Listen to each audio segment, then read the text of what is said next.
Good evening, ladies and gentlemen, and welcome to Veterans Memorial Stadium, where tonight the 2022 high school football season gets underway when the Quincy Presidents play host to the Bishops of Archbishop Williams High School. My name is Jonathan Calleri, and thanks for tuning in to this edition of QATV Sports. I'm being joined up here in the booth by Martin Dunham. And Martin, another high school season is upon us, and everyone's ready and excited for it. Oh, it's an exciting time of the year, John. You couldn't ask for a better atmosphere outside here at the stadium, temperature-wise, crowd-wise as well. It's starting to feel in real nice. And it's one of those September days here as well, where it was a warm day, and it's starting to cool down a little bit here. It's low 70s, but we always talk about in those September games that hopefully the players on both sides have been getting that hydration up yesterday and today to make sure there's no cramping in the third and fourth quarter. So we'll keep a lookout for that. Oh, absolutely, and the adrenaline's always pumping too, and that adds something a little extra for the players. Are the captains of the respective All right, captains coming out here for both teams. We'll start with the presidents. Number 1, J.C. Ham. Number 2, Stephen Gallant. Number 4, Ruben Charles. And number 76, Luke Murphy, come out onto the field. And we'll go down to the field where we can hear the coin toss as well. So we'll send it down to the referee. Number 4. Ruben Charles. Archbishop Williams, you're the visiting team. You get to call the toss. Who's the speaking captain? Okay. The referee performing the coin toss is Brad Farrington. MIAA, State of Massachusetts is heads. The whistle is tails. Heads, tails. What are you going to call? Heads. He's going to call heads. What do we see? It's heads. Yeah, you've won the toss. Would you like to exercise your option in the first half or defer to the second half? Defer to the second. Okay, so Archbishop Williams has won the toss. They've elected to defer until the second half. Okay, you're going to take the ball in the first half. Which side would you like to defend? Okay, would you stand behind me? You guys face me. Archbishop Williams will defend the shack. Kick off. Won the toss, but defers. And will Quincy will receive at the scoreboard. Okay, guys, let's have a good game. All right, so as you heard there, Archie's won the toss and elected to defer their option to the second half, and they'll defend the north end zone, and Quincy will receive the ball to begin this season and defend the south end zone with the scoreboard behind them. Quincy High School looking to improve upon last season. They started off 3-0, and then they hit the Patriot League schedule, Martin. And unfortunately, the Patriot League's always been a tough league, and the Presidents couldn't get out of that rut, going up with some really tough teams in the Patriot League. So hopefully this year their goal is to be really competitive in that league. Absolutely. Patriot League year in, year out, both sides, Fisher and Keenan, but North Quincy being on both sides, the same side rather, every week is a tough battle. So these games are extremely important to get off on the right foot, build some momentum heading into league play. All right, we're going to pause now for our national anthem.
So Mentioned this is the opening night here at Veterans Memorial Stadium, and it's a doubleheader this weekend with the Presidents taking the Friday night game and the Raiders for their home opener tomorrow, Saturday, and they're going to be playing Somerville High School, the Highlanders, Saturday at 6 p.m.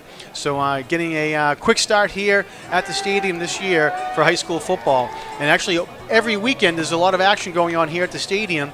Next weekend there's going to be a doubleheader of Quincy North Quincy boys and girls soccer. That's going to be next Saturday. And then the weekend after that, there'll be a Friday and Saturday football doubleheader.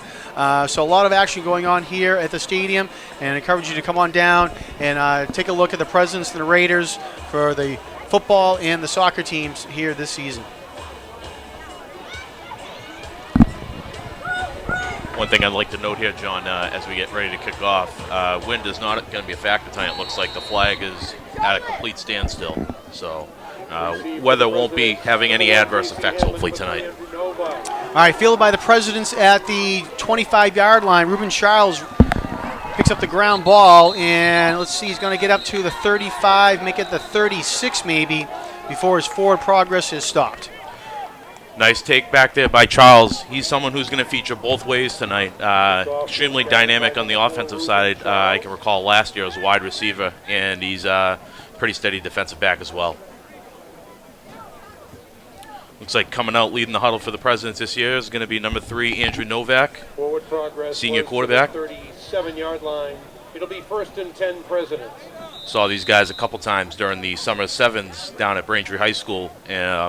Quincy High has got the potential to be very explosive. Past couple of years, they've had a great group of skilled guys, and looks to be the same this year. All right, so Presidents begin the drive on the 36. Handoff goes to J.C. Ham over to the left side. Nice job there by Ham. Picks up the first down and more.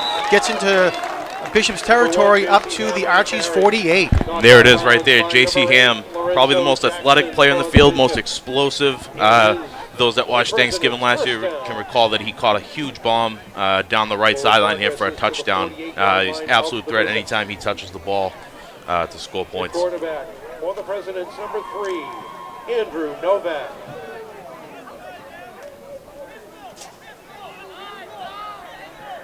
All right, Novak leads them out of the huddle.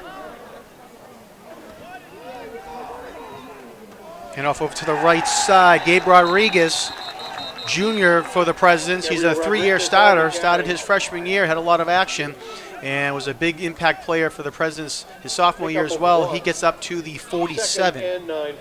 He's going to be awesome this year for Quincy High and for Coach Kevin Carey. Big, strong, physical runner, but he's got a lot of speed too. Saw some limited carries last year, caught some passes out of the backfield, but they expect him to really carry the bulk of the load in the running game this season. Yeah, when he was a freshman, Martin, he started on defense for the Presidents right away, and again, like he said, was a good player. Rodriguez again with a carry, trying to turn the corner. He does, gets across the 45. Nice job there by Rodriguez, and we'll see if they spot him at the 40-yard line or not. He was right at the 41-40, and let's see if they're going to mark him down at the 41. Nice job in the edge there. It looked like number 7, tight end Kevin Gray, does a great job. Quincy High School tries to run an outside perimeter play, try and zone block it up front, and Archie's very hard trying to rush to the outside to cut it off. Kevin Gray did a great job taking his man, just driving him out to the sideline, taking him out where he wanted to, and gave Rodriguez a nice lane to cut up. Bring up a 3rd and about 3 now for the Presidents.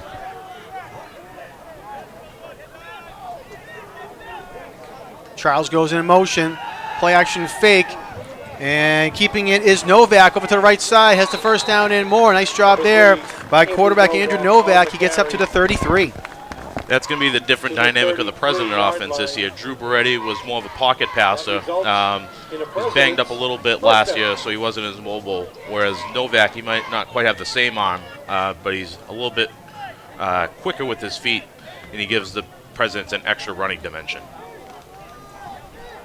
Yeah, Beretti was able to throw it downfield 40, 50 yards, Martin, pretty easily. And I know some of the coaches in the newspaper from the Patriot League were happy that they don't have to defend that arm anymore. But like I said, different dynamic this year instead. And as we talked about that first pass of the season for Novak, and it's complete over to the right side. J.C. Ham with his first catch, and they're going to spot him down at the 27. Nice, easy way for Novak to throw his first pass, get involved. Quick hitch route there from J.C. Ham. 6-yard route. Ball gets in the quarterback's hand, and he's getting it out quick. And Novak's just looking at pre-snap. If he likes the coverage, if he likes the matchup, he's throwing it right away. So nice and easy. All right, they do spot it down at the Archie's 27-yard line.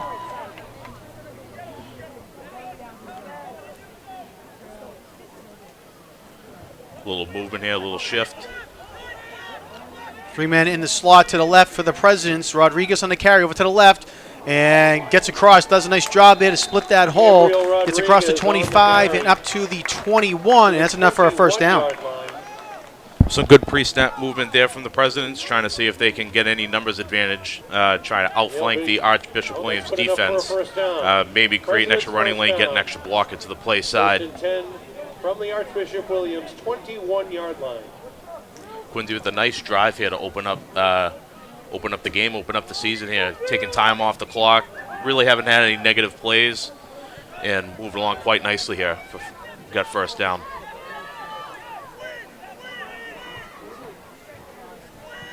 Novak gives it to Charles. Charles trying to go up the middle. And nice job there by Archies to read that play. Trying to get the number 34 coming up to make the tackle. That's Nate McDonough. Some of the thought, too, to pre-snap movement and motion is the ability to see how the defense is going to line up, and then hopefully you get some answers later on in the game that kind of break those adjustments.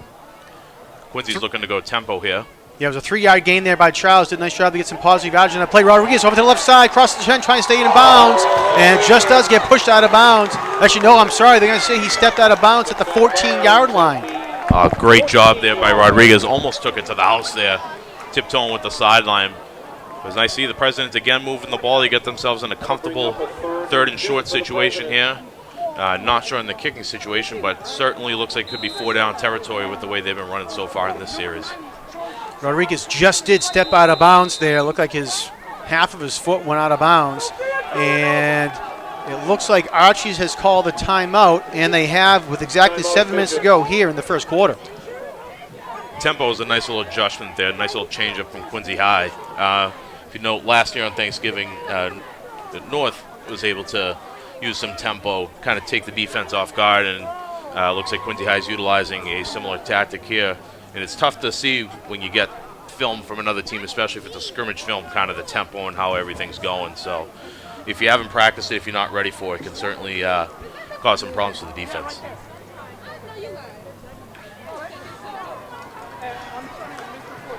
QATV will have coverage of all the home games here at Veterans Memorial Stadium for the Presidents and the Raiders.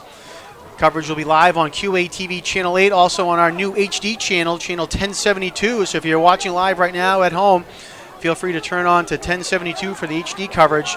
And if you're out and about, you can log on to qatv.org/sports for coverage this season as well.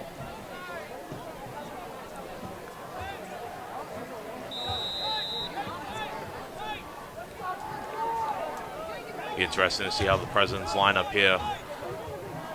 Expect maybe some motion, see if they can get Rodriguez up the middle. All right, ball at the 14-yard line, 3rd and about 3 now for Quincy. Handoff goes to Stephen Gallant over to the right side, has the first down. Nice job to stay in bounds, crosses the 5, trying to fight his way forward. And let's see, they're going to knock him out of bounds. Looks like they're going to say at the 4, maybe the 3. Stephen Gallant's another returning starter for Quincy High, too. He's very shifty, very quick athlete. He played both ways last year. I know he's a multi-sport kid, too. He plays lacrosse. He's a pretty good lacrosse player.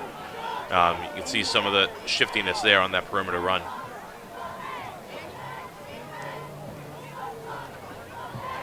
Wow. And big play there by Archie to stop that.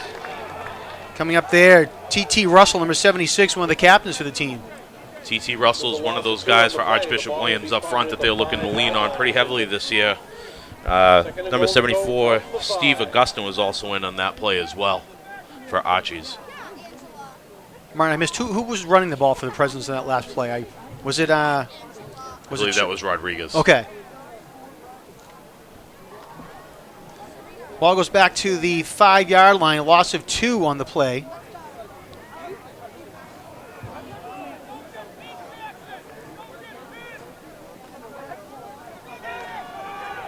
Pass by Novak, and it is complete. And let's see, to Looks That's like they're number number Brian 8. 8, Brian Johnson. And they're going to bring him down at the 3-yard line. Play design there for the Presidents, just a little play action. They try to get the jet and then fake up the middle, hopefully maybe to get the Archie's defense to bite, but Archie's was ready for that. They were covering it right in the flat. It was a nice throw by Novak to not take the sack and to keep it inside the 5-yard line here. Looks like the ball's going to be at about the 3.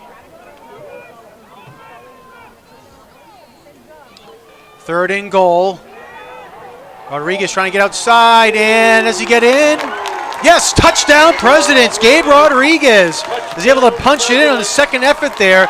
He got hit at about the 2-yard line, but kept his feet moving and goes in for the first touchdown of the year.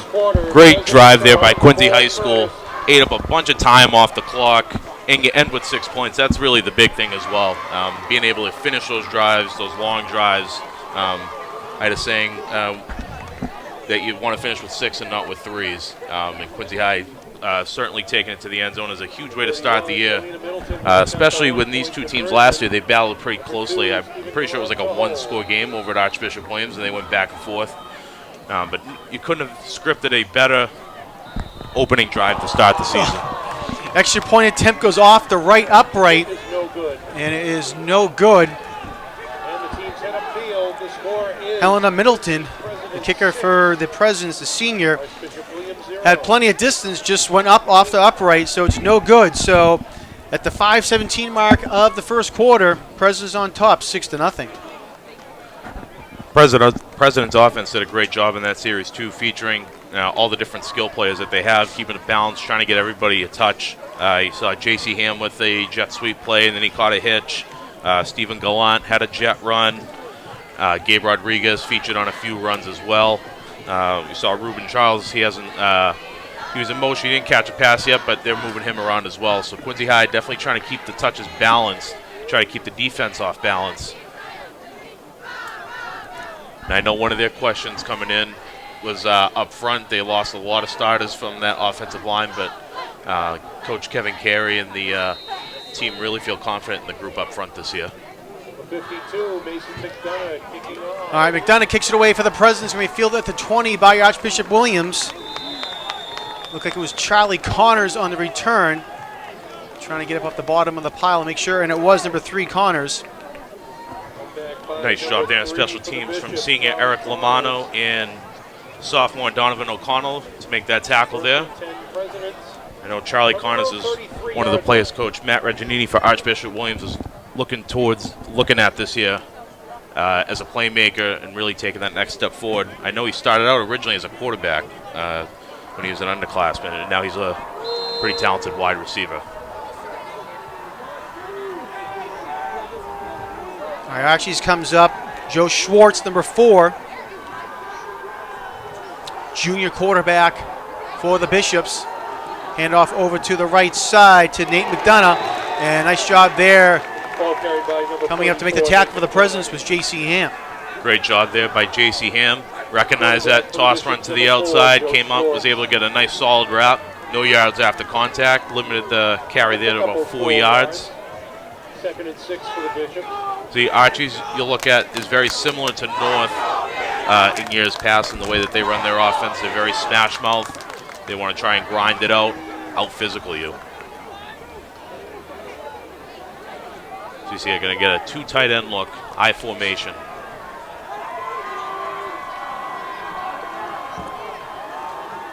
Schwartz play action fake, being pursued, how to get it away. Has a man wide open in the flat. That's Aiden Casey over to the left side. Crosses midfield into President's territory. Big gain there. Finally gets pushed out of bounds at the 43. Say Quincy High was pretty aggressive there on that sequence, and Archie's does a great job placing the blitz, replacing that pressure with a nice little play action pass out in the flat and getting lots of yards after catch. We'll see, right now Quincy High looks like they're going to be in a 4-man front. In years past, they have had the ability to put 5 men up or even 6 if they need to. 1st and 10 from the President's 43-yard line. Schwartz hands it off to McDonough. Might have been an option looking play there. It was just simple right up the middle. I'm sure for Quincy High too, they're playing with 2 high safeties, so I think if they can stop the run, they're hoping to stop the run with less guys in the box, and that way they can play the pass game pretty effectively as well. No gain on that last play for the Bishops, so it brings up a 2nd down and 10. Again, ball at the 43-yard line.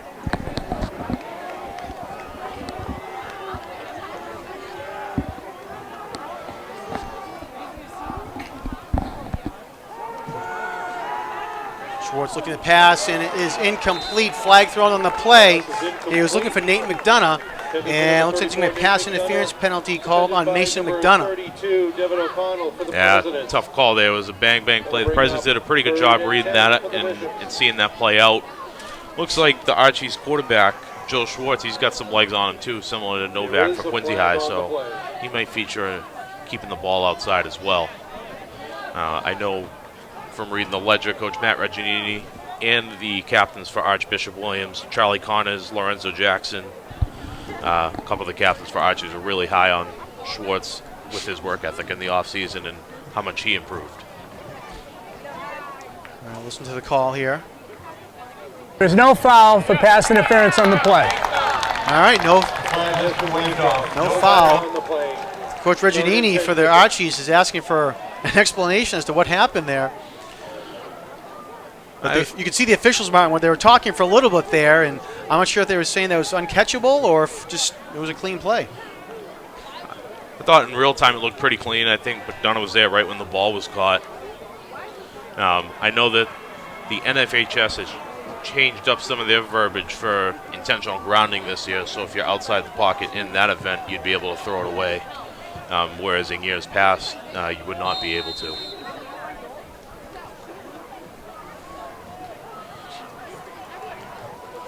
Expect Archies will probably have to spread it out now. Probably go full wide here. See if they can at least get a chunk of yardage back. Maybe get a 4th down. They're going to keep it in tight. All right, 3rd and 10 for Archies. Play action, fake hand. The ball comes loose. And Quincy thinks they recovered. We'll wait for confirmation, but looks like they have. 3 Presidents players jumped up immediately, say they had recovered the fumble. And still waiting for the word.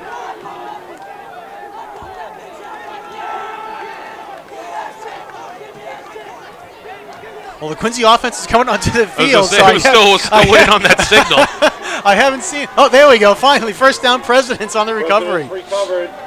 Great job there by Quincy High. I believe it was number 11, Corey Chaparro, senior defensive back, that came off, flying off the edge here. Did a great job. He punched it out. Archbishop Williams tried to run a little counteraction, a little misdirection, and Quincy High was all over that. All right, so Presidents take over on the turnover. Big play there by the defense. 3:13 to go here in the first. Handoff in the backfield. Looked like that might have been Rodriguez. So that's why I think so as well. I'm just trying to confirm, and it was. Yet Rodriguez on the carry gets 1 on the play. We'll see if Quincy High looks at another little hitch play, nice little pass play again. If you note at the snap, next play how the cornerback aligns outside. They're playing about 8-9 yards off of the outside wide receivers. That's perfect opportunity there for Novak to throw some quick passes, some quick game.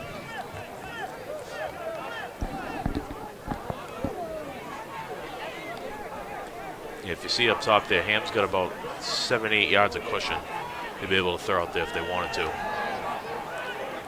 Novak has to run it right up the middle of the field across the 50-yard line and still pushing his way forward. Nice job there by Andrew Novak, and he gets all the way up now to the Archies 47. I thought that was a pretty good decision by Novak. He looked down towards the bottom of the field, towards the Quincy sideline. Didn't see anything there. Looked like maybe a quick slant option. Wasn't there in rhythm, and he took off, and that's kind of the different dimension that the Quincy High offense has this year, is that if Novak doesn't have any pass options available, he can take off. So on that 7-yard run by Novak, it sets up now, a 3rd and 2 for Quincy. Charles in motion. Novak looking downfield, and it is complete downfield. Nice catch there by the Presidents. And trying to get away is J.C. Ham. He gets all the way up now to the Archie's 20-yard line. Wow. Excuse me, make it the 15-yard line. Wow, what a throw by Novak. What a catch by Ham as well. And that's the explosive play aspect that the Presidents are capable of. J.C. Ham downfield. He's as good as anybody one-on-one going after the football and making a play. Quincy High does a nice job. They run some jet motion, and then they fake the dive up the middle. And I don't know if we don't have replay, but Gabe Rodriguez just got absolutely smoked at the line. But it was a great job selling his fake and creating mismatch down the field. 32-yard gain there for the Presidents. 1st and 10 from the 15. Ham this time on the carry, and ball comes loose, but the Presidents look like they've recovered there. Ham looked like he was trying to get an extra yard or two, Martin. Brought the ball out from protection. That's when it came out. But lucky for the Presidents, they were able to recover, and they spotted at the 17. Yeah, good job there by Quincy High to recover it. And they really didn't. They lost a couple, but not as bad as it could have been. Trying to get JC on the outside again.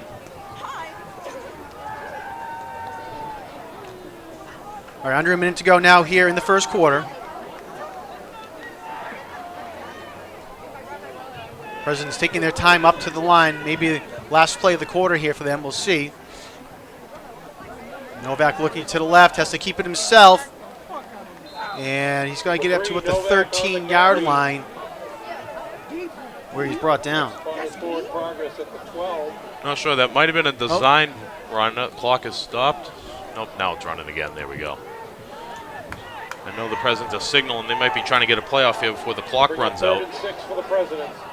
Yep, they're going to try and get one off. All right, Rodriguez with a carry. He gets hit in the backfield, still trying to make some forward progress. But nice job there by the Bishops to really pursue him and keep pushing him back. And we're going to see where they spot the forward progress. Looks And like 15, yeah. So it's going to be a loss of 2 on the play. And at the end of the first quarter of play, the Presidents on top 6-0, but driving down the field. Quincy High, I think, tried to get an extra play in there. Usually when the clock runs down towards the end of the quarter, defenses tend to relax, thinking that team's going to run out the clock. The Presidents trying to get an extra play in there. And on that run, you could see how strong of a runner Rodriguez is. Doesn't go down with first contact. If you hit him high, he doesn't go down right away. Was able to bounce off a couple, but unfortunately wasn't able to get much yardage after contact. So when we come back, it's going to be 4th and 10 for the Presidents. And we'll see what they have up their sleeves with the ball on the 15-yard line. Real quick, again, I want to remind all of our viewers you can log on to Quincy Access TV's website at qatv.org for program schedules, membership information, and video on demand, as well as our live stream. So again, qatv.org for all that information, live stream, video on demand, and much more. Mentioned we'll be back here tomorrow night on Saturday, September 10th, when North Quincy plays their home opener against the Highlanders of Somerville High School. That game starts at 6 p.m. So again, we encourage you to tune in here in Quincy on QATV Channel 8 or our HD Channel 1072 or at qatv.org/sports.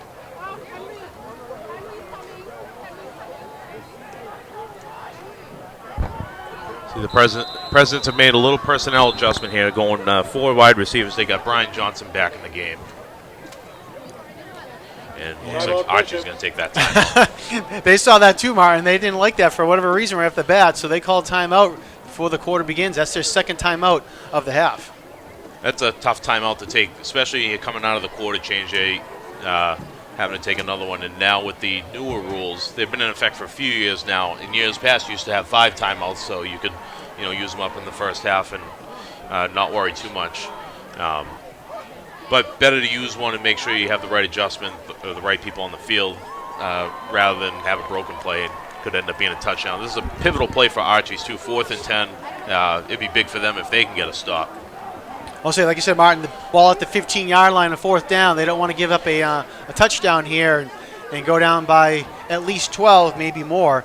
So we'll see what Bishops do here to defend the Presidents. Quincy comes out again with 4 receivers, 2 on each side of quarterback Andrew Novak. And behind him in the backfield is Rodriguez.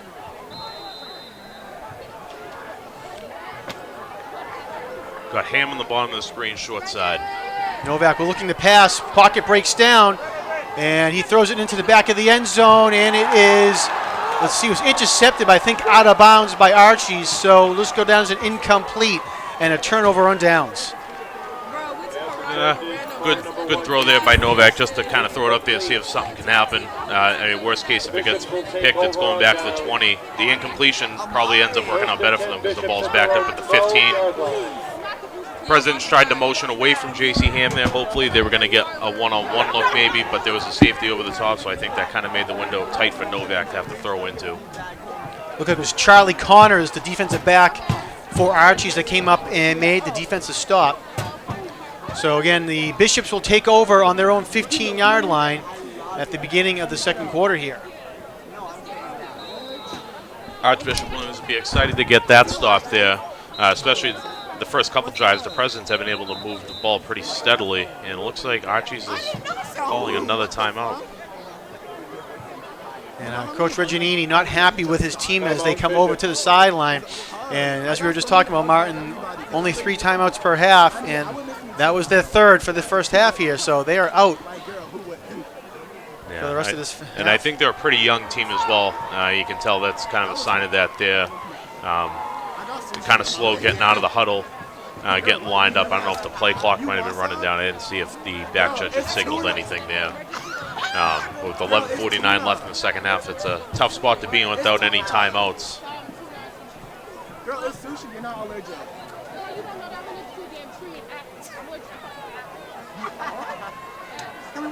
All right, Bishops come up here ready to run a play again, beginning of the second quarter.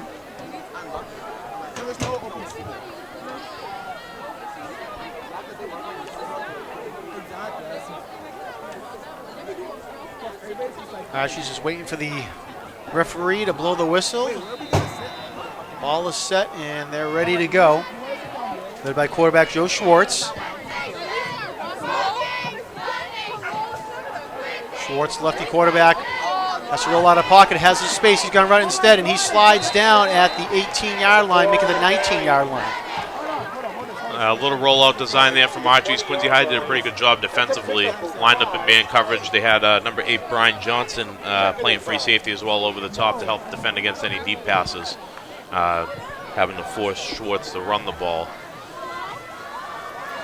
A great job there by Schwartz, too, I should say, for Archie's. It's very rare you see usually high school quarterbacks having that slide technique down pretty effectively. All right, they swat him out at the 20, actually, so second down and 5 now for the Bishops.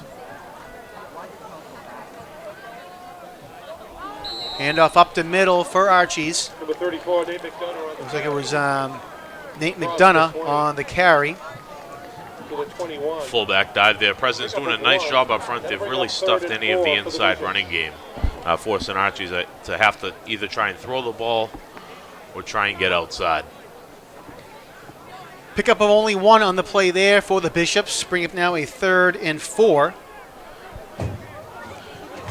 Look at some of the guys up front for Quincy High School. Number 63 is Sean Kozlowski, a senior. Number 64, Brandon Toomer, a junior. And on the other side, big number 56, Alex Ralt, a senior defensive end.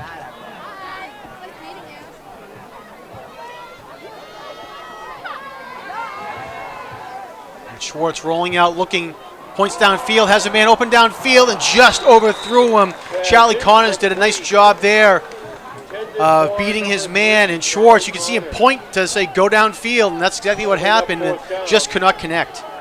Yeah, Corey Chaparro, too, was working hard trying to get back.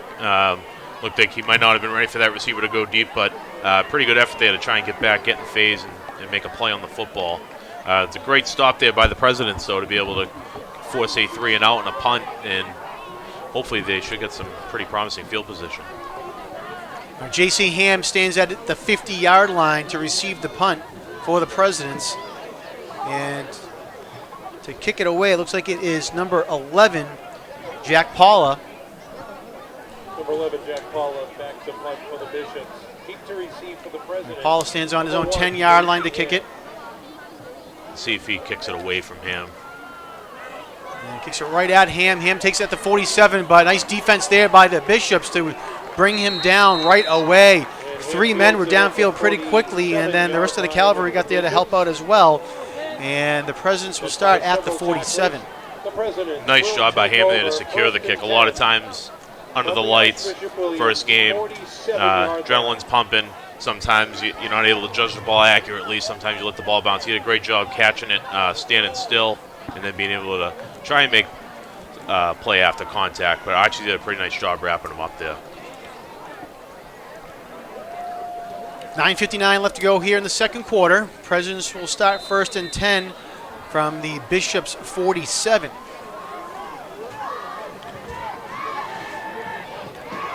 Novak looking, and he's going to keep it himself, and he'll get tackled down at the 41. Novak again does a nice job. Didn't get the read that he liked, so he was able to take off, get some yardage, avoid taking a sack and negative yardage. That's always a positive. We'll see. I'm sure the President's going to keep going back to that pass play, too. They ran hitch on the outside with the corners playing off so far. If he's able to catch a snap cleanly and get rid of it, they'll have some opportunities out there.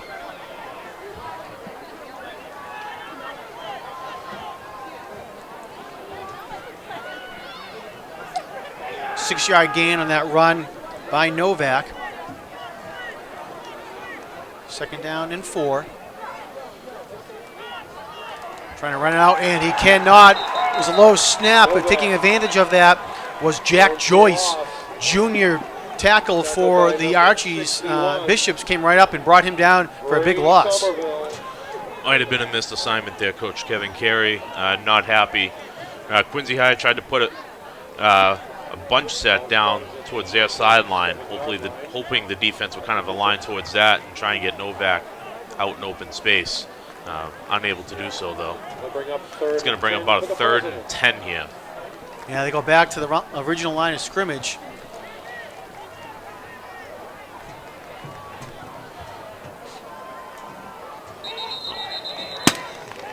And flag thrown on the play. And I think this is going to be coming back against the Presidents. And it is false start against Quincy. That's unfortunate. So after a nice first down play, Quincy's going to be backed up a little bit. Bring the ball back to the 48-yard line of Quincy. Depending on how this 3rd down play goes, it could be 4-down territory for the Presidents. We haven't seen them punt yet, so we don't know who their kicker is. But a couple opportunities here to try and get the first down.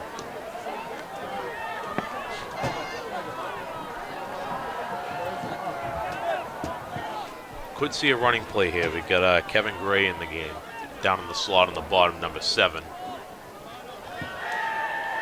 Novak looking, pocket collapses, goes downfield, has a man downfield, and the 2 receivers for the Presidents miscommunicated. They thought the other one was going to go get it. So tough break there.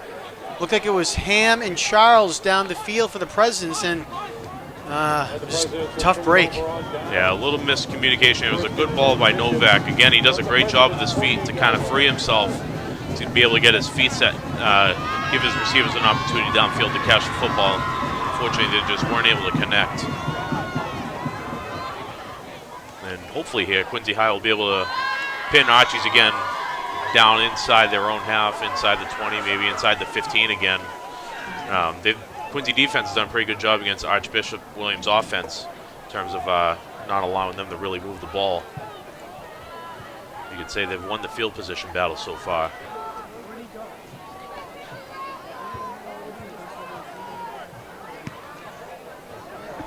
A nice kick there by Rodriguez, fielded all the way back at the 15-yard line for Archies. And decent return, getting up to the 30-yard line, was Charlie Connors. You can see why Charlie Connors is so highly rated by his coach, Matt Reginini. I believe he's a 3-year starter for them. Very shifty out in space. Another great job fielding the punt there, making the first guy miss. And once you get the first guy to miss, really put pressure on the punt team. They have to make sure that they're covering their lanes and making sure that they make a strong tackle. Quincy Church will be selling 50-50 raffle tickets. So with the 15-yard return by Connors, Archies starts at their own 30. 7:44 left to go here in the quarter. Your support. Quincy High is now going to use a 3-man front here.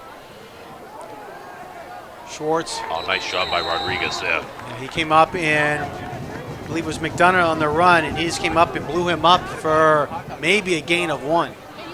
I know number 76, Luke Murphy, did a good job up front as well on that side. And number 2, Stephen Gallant, I believe, also put a stick on the running back there. So great job by Quincy High. They've really shut down any inside running game for Archbishop Williams, and that's where they've been known to have a lot of success in the past.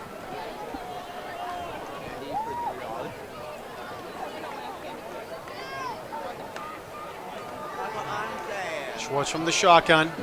Looking downfield, has a man open downfield. Wide open is number 11, Jack Paula. Pass incomplete. And I'm sorry, no, he dropped it. Tough break there for Archie's. It's a good break there for Quincy High School. Might have been a miscommunication in the coverage here. Quincy High is doing a good job defensively up front. They're able to control the line of scrimmage with just three linemen, so they can drop 8 in the coverage. Sometimes depending on how the routes shake out, you could have some miscommunication between the corners and the safeties. So a good break there for Quincy High. It's going to keep it 3rd and 10. Well, 3rd and 9. Paula went to start to run. He knew he had a wide open field, Martin, down the sideline. Just didn't bring it in. Set up a screen here. Does Archie's. Quincy does a nice job of defending it, and the number 3 there, Connors, ran into the offensive lineman as well, and that allowed Quincy to get up there and bring him down. Quincy High was on that the whole way, and I don't know if it was in shot, but J.C. Ham was playing deep safety. The minute the running back settled into the line, he was coming up from about 15 yards deep, ready to blow up any screen opportunity that Archie's might have had. Number 11, Jack Paula. Deep to receive for the Presidents. Number 1, J.C. Ham. It's actually a loss on the play, loss of 1. Back to the 30. Jack Paula again back to kick it away. And high snap, who's going to get blocked. We'll see, he's going to run it, has some open space, gets the first down, he gets pushed out of bounds at the Archie's 43-yard line. I'm not sure if that was intended or not, Martin. Looked like Quincy had a couple men up there, but nonetheless, Paula goes up there and with a big run. I'm not sure, but you can see kind of the athleticism there of Paula as well. He's a junior? No, he's a senior. All right, that was a pretty athletic play there. Listed as a defensive back. No offensive position, but he was pretty shifty out in space there. So, is that the first down that Archie's has tonight, John? It might have been, yes.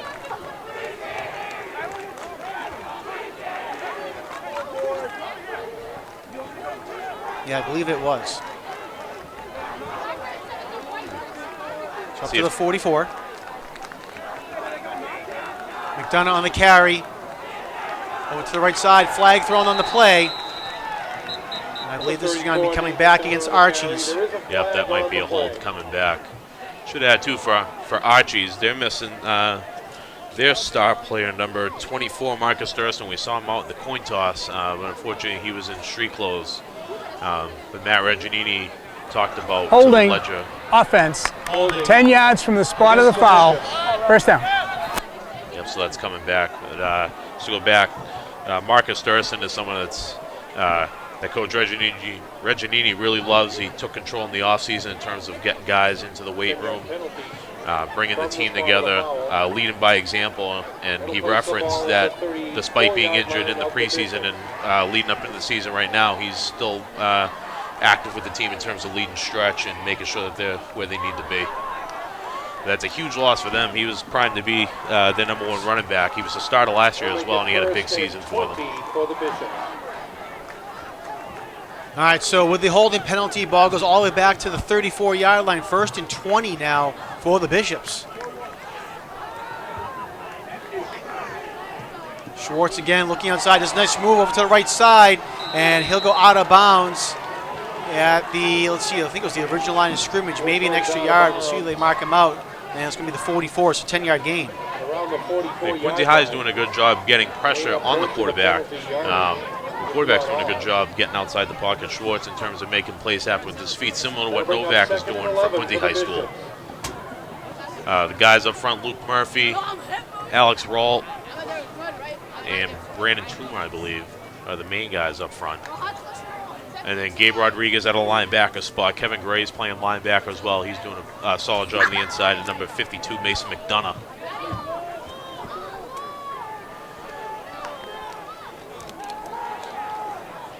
Quick pass in the flat. Charlie Connors has it. And nice job by the Presidents to pursue him. And looks like there's going to be no gain on the play.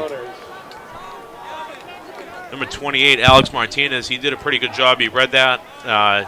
Was pretty much unblocked. He came in, and while he didn't make the tackle, he was able to force the running back inside to where his help came in. And the Presidents were able to do a good job rallying up to the football. Archie's tried to just take a simple bubble play there. That receiver in the slot was uncovered in terms of nobody was right up on him, so they tried to get him out in the space quickly. Like I said, Quincy I did a great job rallying to the football. No gain on the play as we come up on the 5-minute mark here in the second quarter. Quincy on top by a score of 6-0. Third down for the Bishops. Schwartz rolling out, and he's going to run it. Does a nice job to get around one man, and he'll get pushed out of bounds at the 50. No, make it the Quincy 48 they give it to him for a gain there of 8 yards. See, decision time here for Archies. We'll see if they go for it or if they decide to try and pick Quincy back. 4th and 2.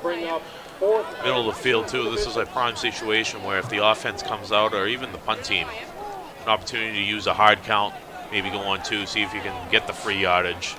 The downside for Archie's, though, is they don't have a timeout, so they would have to probably take a delay game and just take the 5 yards if they chose to go that route.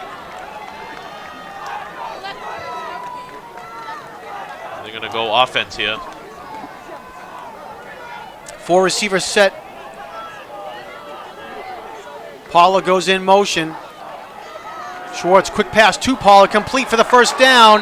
Nice job there by Archie's. Paula, again, went in motion, came out in the flat, and they got it to him quickly up to the Quincy 44 for the first down. Nice play design there from Archie's. They start out in a 2x2 set, 2 receivers on each side of the formation, and they motion a guy across to make a trips formation. Hopefully they force the defense into a check. They have to communicate. Man in motion just ran right in the flat, just enough for the first down. Schwartz did a good job just getting on him right away.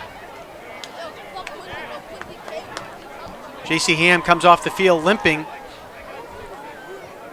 Hopefully he's okay.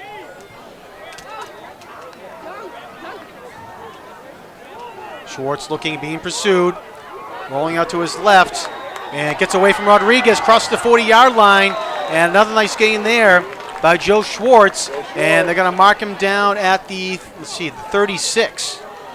And Schwartz was a slippery little quarterback there. He's making guys miss in space. Stephen Gallant tripped him up there, and it looked like he almost got the strip on that too. That'd be big if they can get a turnover here. But you can tell even Schwartz is coming to the huddle a little slow as well. So you can tell it's starting to get pretty physical out there. And Schwartz has been running a lot this drive too, so I mean he's been pretty busy, and then he's the guy that has to run to the sideline to get the play as well, so he's getting his work in.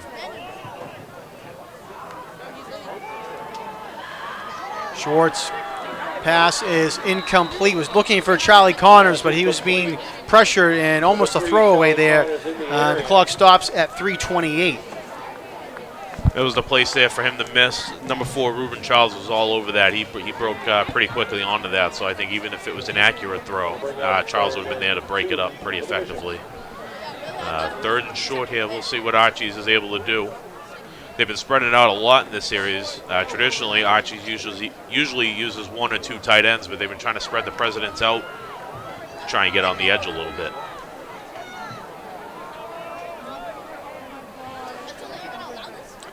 Third and 2 now for Archie's. They give it to McDonough. Trying to get outside. He cannot. Great job there by the Presidents. And it looked like it was number 7 coming up for the tackle. That's Kevin Gray. It was a great tackle there by Gray in space. One-on-one, he was able to route the ball carrier. He was able to drive his feet, keep his feet moving.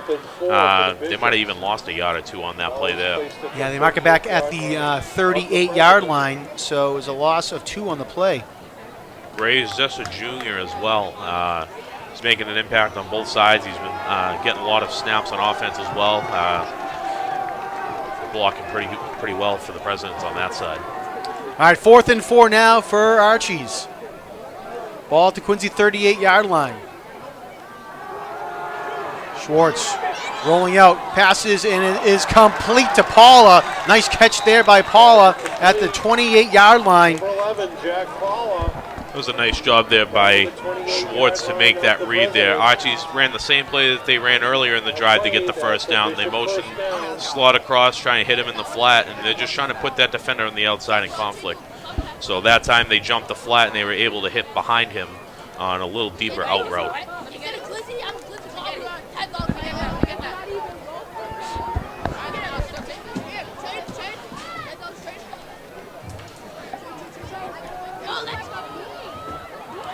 Coming up on the 2-minute mark here in the second quarter.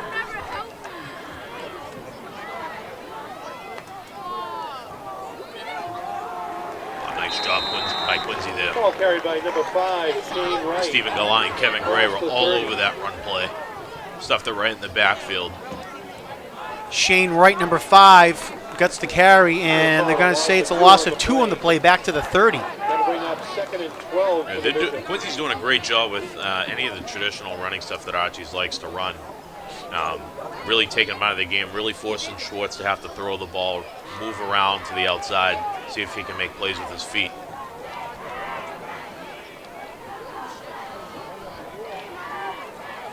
$1:25 left to go in the quarter. Archie's no timeouts remaining. Schwartz looking downfield, had to get away with it, and almost got picked off there. Complete. Looked like over there was Alex Martinez, number 28 for the Presidents, trying to pursue that ball. A tough throw there for Schwartz. Didn't know if he was a lefty there or not. Martinez almost made the play there. It was a great job to lay out and try and make the play. Going to make it 3rd and long, so this is a good opportunity here for Quincy High to keep pushing Archie's back. If they can get him in the 4th and long, that would be pretty favorable. And as we mentioned, Archie's doesn't have any timeouts as well, so if they can keep him in field with the clock running, it's going to put them under some pressure. Has Quincy High used any timeouts yet, John? Nope, they still have 3 timeouts remaining. I cheated and looked at the scoreboard, Mark. I didn't think they have. I want to take a look just to confirm. So We'll see. It'll be interesting, too, kind of how Archie's approaches this, because they should be getting the ball to start the second half as well. Schwartz rolled out, almost fell down, and they're going to say he did. His knee touched the ground all the way back at the 37-yard line. And clock continues to tick. Schwartz on the carry. Down by contact at the 37-yard line. Actually, they want to make it the 37-yard line where they mark him down. That'll bring up 4th and 19 for the Bishop. Quincy High is content to let this clock run down. Archie's is in no rush either. And it's 4th down here for Archie's. They will need to run a play.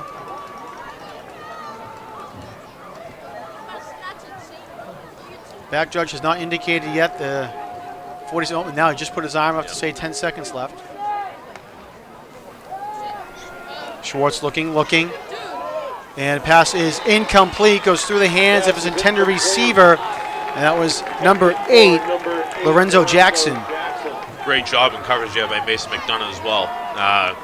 Had a play earlier where they threw a flag on him. He was right on the receiver, right when the ball made it there, and then they picked up the flag. And again, he was tested in pass coverage. The defense forced Archie's to have to throw the underneath route, which was nowhere near the first down marker. So good job there by Quincy High School. See if they take a shot here with 20 seconds. I would expect them that they might just try and run it out, since they don't want any turnovers or anything negative to happen, especially since they'll be kicking off to start the second half. And Quincy calls a timeout. Give him a few extra seconds to discuss what they want to do here. 19 seconds left to go. I don't see Ham in the huddle either, so that might affect their play call. Yeah, but Ham is right down in front of us. The trainer is looking at him. It looked like it might have been a cramp, but I'm not too sure. I could see initially they were trying to stretch out that calf muscle, which is usually a telltale sign of a cramp, but still working with him down on the sideline. Hopefully he's okay.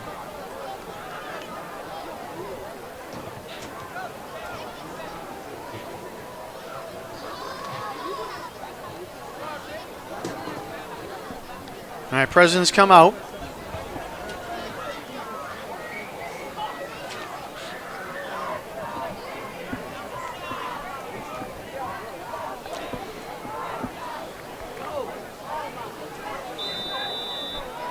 Say Archie's is playing a prevent style defense here. They got a safety about 20 yards in the middle of the field, just in case Quincy's going to take a shot, and they do.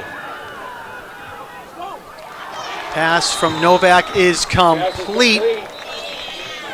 Pass was complete to Stephen Gallant, number 2, and Kevin Carey calls a timeout. He was all over the ref there, trying to get that timeout right away. I'm sure he was hoping that they would have blown the whistle a little bit earlier to try and get a few extra seconds on the clock. Even with the first down, the clock should have stopped. For President's first down. And let's see, they're going to spot the ball at the 47, and that is enough for a first with 12 seconds to go. If Archie's going to play pretty soft coverage here, Quincy High might be able to get 2 plays, and they might be able to get something quick out to the sideline and then get within range of possibly throwing the ball into the end zone. Having 2 timeouts is to their benefit, too, because they don't necessarily have to throw to the sideline. They got pretty much everything available open.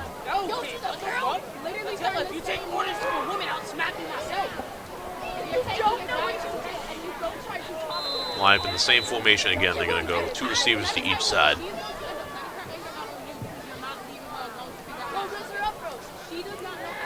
Looking to pass, being pursued from behind. Just does get rid of it, and it's intercepted by number 3, Charlie Connors, in the middle of the field. Connors crosses into Quincy territory, still on his feet. Trying to make that miss, still on his feet, crosses the 40, and finally gets brought down, but time has expired. Great play there by Charlie Connors. And Connors, again, picked it off and brings it all the way back into Quincy territory, and Quincy finally brings him down. So at the end of the first half, Presidents had an opportunity there but cannot convert, but they still lead by a score of 6-0. I say really a tale of 2 first halves. If you look at it, Quincy High got the ball to start the half, drove right down the field, positive plays up and down, punched it in. Took about 5 minutes off the clock. It was a great job, but ever since that drive, Archie's defense has really stiffened up.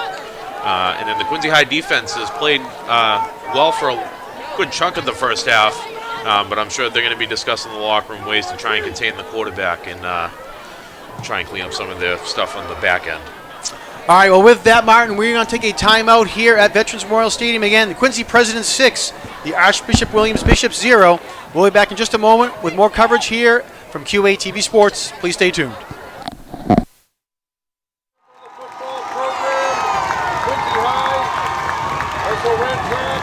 Lacrosse. He was captain last year.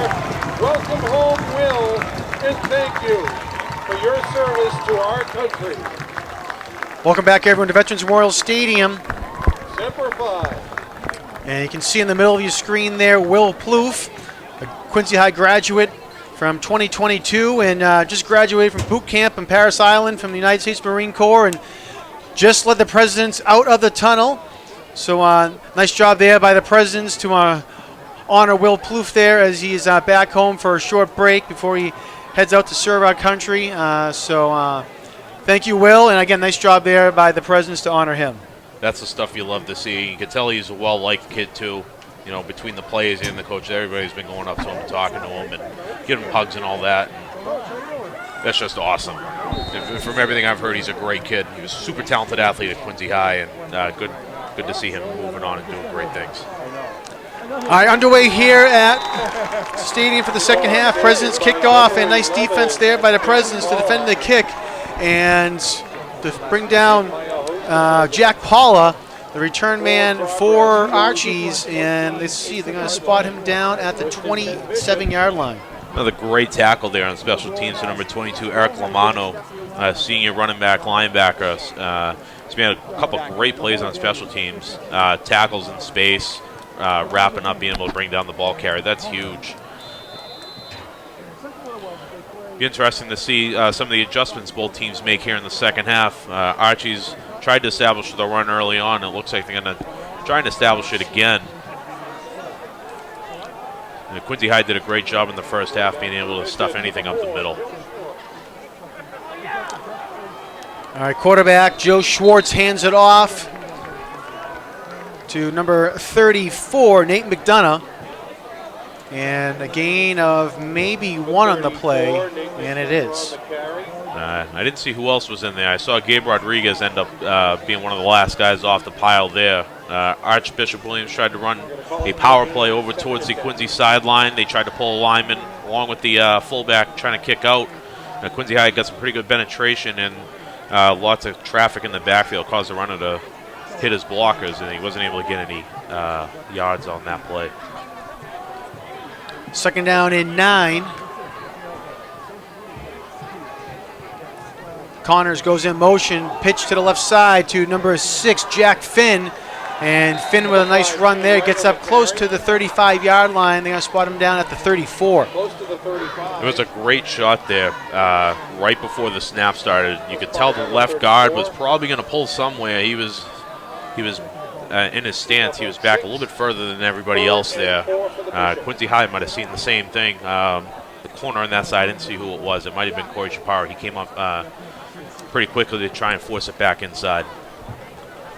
Martin, is that something you're telling the defensive players? Look for little tips like that if the guard or tackles line up just a little bit behind or a little bit to outside or something like that that you're looking for? Oh, absolutely. When you watch a film, any little tip you can pick up, especially linemen, some of them have different tells, whether it's their stance being back, some of them it's which hand is down, or their feet, whether they're even or stacked.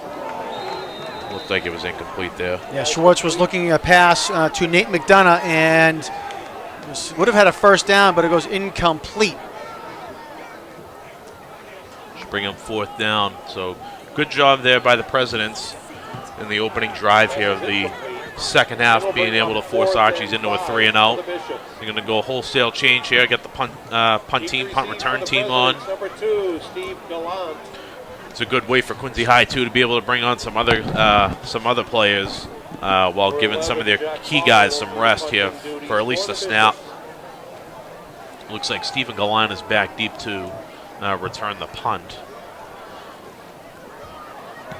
All right, Paula gets a nice kickoff. It's high, and it's going to go out of bounds. No chance for a return. Nice angle kick there. It goes out of bounds at the Quincy 45-yard line. Actually make it the 44. No return there, so that's good on Archie's perspective. Gallant's a pretty good player in space too. He's real shifty, moves side to side really well. So he's someone that can be dangerous in the return game if you kick to him as well. I know on the kick return to open this first half, he was back there with J.C. Ham. Speaking of J.C. Ham, I did not see him come out of the tunnel down on the sideline. We mentioned that he went out with a leg injury in the second quarter. Early speculation on my part was that it might have been a cramp, but I'm not too sure if it was or not. Again, I don't see him down the sideline, so hopefully he's okay and he'll be back in action. My first play from scrimmage for the Presidents is a handoff to number 9, Gabe Rodriguez. And Rodriguez gets up to the 47. That's something I'm sure you're going to see the Presidents trying to establish in the second half as a more consistent running game. The first drive to open up, the Presidents were able to move the ball pretty effectively down the field. Gabe Rodriguez, J.C. Ham, Stephen Gallant each had a couple carries driving it down the field, and it kind of stalled after that. Gabe Rodriguez is a huge runner. He's explosive, and he's got great speed too, so they're definitely going to try and get him on track here. Second down for the Presidents. Hand off to Rodriguez, this time to the right side. Nice job there by Rodriguez. Nice slide step, gets some extra yards. Crosses the 45 up to the 40, and finally will get brought down at the Archies 36. Great job. And you can just see how quickly he cuts, too. He plants it. It looks so effortless. I wouldn't be surprised if he was one of the top weightlifters in the program. Just when you look at his size when he comes out of the huddle, he looks just as big as the lineman in terms of muscle. But the offensive line looking to get back on track here. They returned, I believe, only 1, maybe 2 offensive linemen, so lots of inexperience up front, but they're getting their feet wet, and it looks like they might be playing better here. Rodriguez again on the carry, and might get a yard on the play. We'll see. They spot him down at the 34, so a gain of just 1. Good job again by the Presidents. It looks like they're going to try and keep it on the ground, keep the clock moving, kind of go with the same kind of principles that led them to their first touchdown. 2nd and 9 for the Presidents. Martin, as we were talking on that last play or two, J.C. Ham, number 1 for the Presidents, did come out of the locker room and has his helmet on, putting on his gloves, and is walking over to head coach Kevin Carey to say, I'm ready to go. His left leg is taped up a little bit, but looks like he is hoping to get back in this ball game, so good to see that he is okay. Absolutely. Charles goes in motion. He gets the handoff over to the right side, crosses the 30, piles his way forward for an extra yard or 2 on the play, and up to the 28-yard line goes Reuben Charles. It's good to see him get a touch. He's a dangerous receiver in space, too. He made a ton of big plays last year.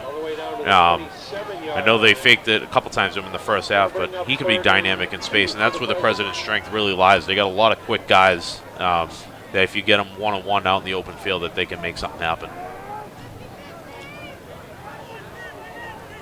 3rd, and we'll call it a long 2 for the Presidents, maybe 2.5. Low snap. Novak's able to pick it up, though, and he was trying to make something happen, and he might have lost a yard in the play. We'll see where they get him out of bounds. Great job, great concentration there by Novak to field the low snap. That's one of the factors you account for going in pistol or in shotgun, is that the quarterback has to temporarily take his eyes off the defense, and that he should be keeping his eye on the ball just to make sure that he receives the snap.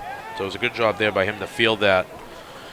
He might have lost one, but it could have been a lot worse for them. A loss of 1 on the play. That'll bring up 4th and 4. It's going to bring up 4th down. It looks like they're going to try and go for it here. Kind of in like no man's land in terms of like, it's a tough punt. It's a little long for a field goal. 4th and 4 isn't too bad of a down and distance situation. See if they go hitch up top.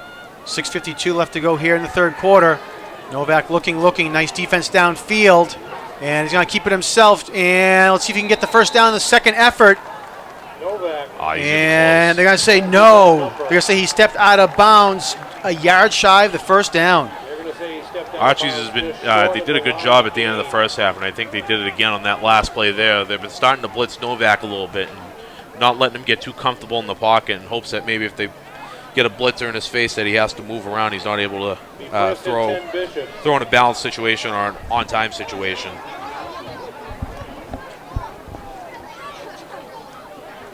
That was a tough spot there. I thought he might have had that.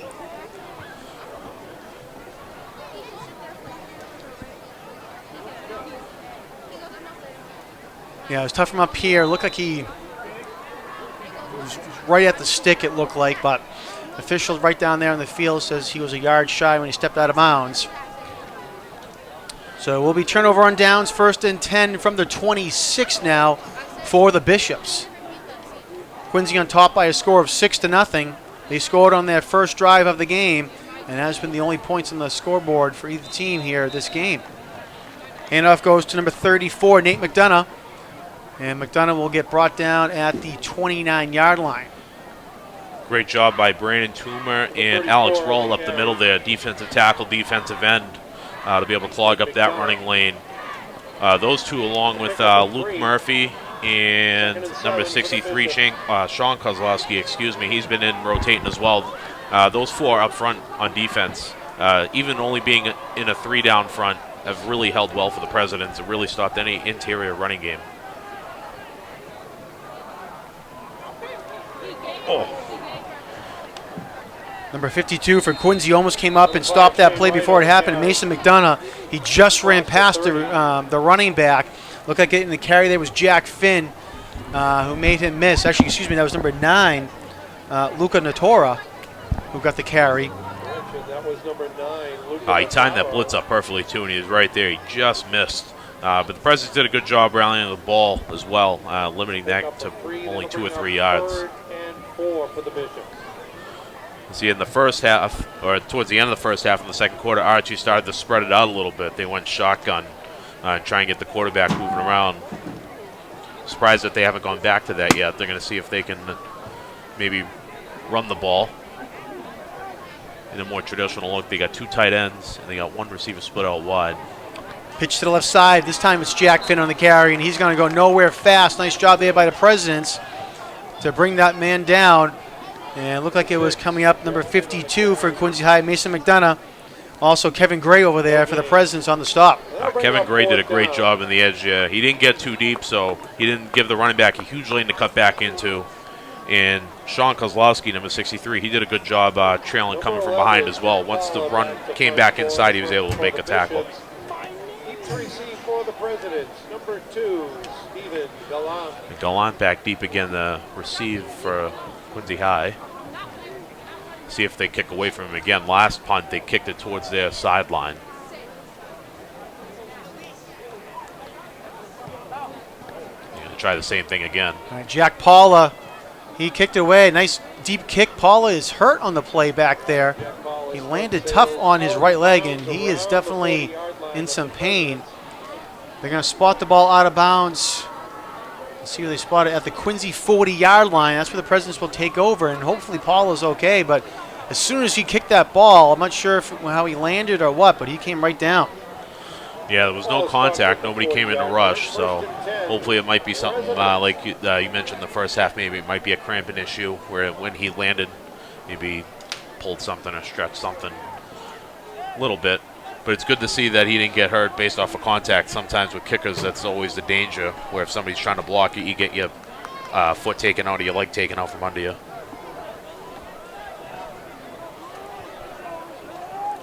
All right, Presidents come out again, 1st and 10 from their own 40-yard line. 4:11 left to go in the third quarter.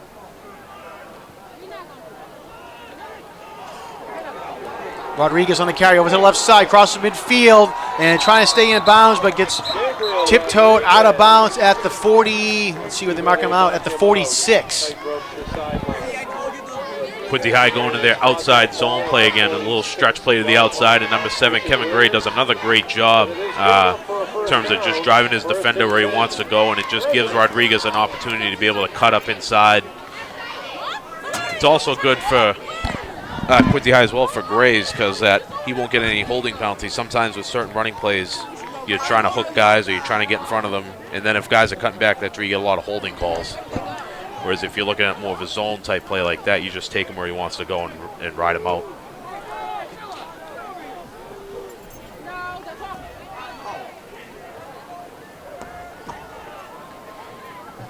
Charles goes in motion. They give it to him.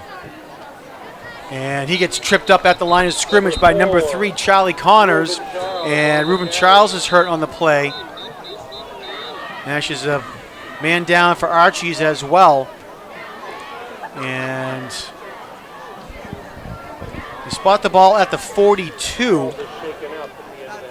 Be a good time to talk about the President's offensive line here. If you look at it from left to right, left tackle's number 76, Luke Murphy. He's a returning starter from last year. He's a big physical guy, and I know in the past he's played different positions along there. He's one of the captains and one of the leaders of the team. Left guard is number 56, Alex Ralt. His name's come up a lot on defense. He's done a great job on the left side. The center is number 55, Devin Nalani, a senior. Right guard is number 52, Mason McDonough.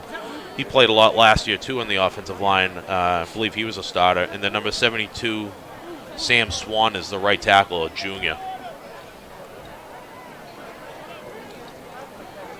I know Charles, he's been limping a little bit, so that might be a cramp for him. I know on a couple of plays he's come up limping, so hopefully he's all right.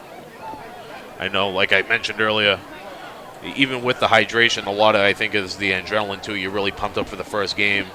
You can't quite get the same feel for that in a scrimmage as you do with, like, opening night. And you see it, I think, in the NFL and college a lot, too. The first couple of weeks you see guys going down. It's nothing serious, but it's just hard to replicate that kind of adrenaline, the intensity, that game intensity, even in a scrimmage or a practice. Right, definitely. But unfortunately, it's one of those things that happens every September in high school football. Like you said, it's just no matter how much you try to replicate it or you try to say, stay hydrated or whatever it might be, it's just one of those things that it's just seems to be inevitable that the first game in September, you might have some cool days, and all of a sudden that first Friday, bang, it's 85 degrees, and you'll lose a lot of water during the day, and you think you've done a good job, but That's the positive part, at least about tonight. It's not too humid, it's not hot, so that's not playing too huge of a factor.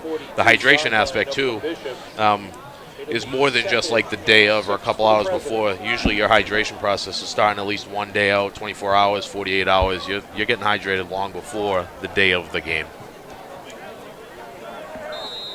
As we come back here, it's going to be 2nd and 6 for the Presidents.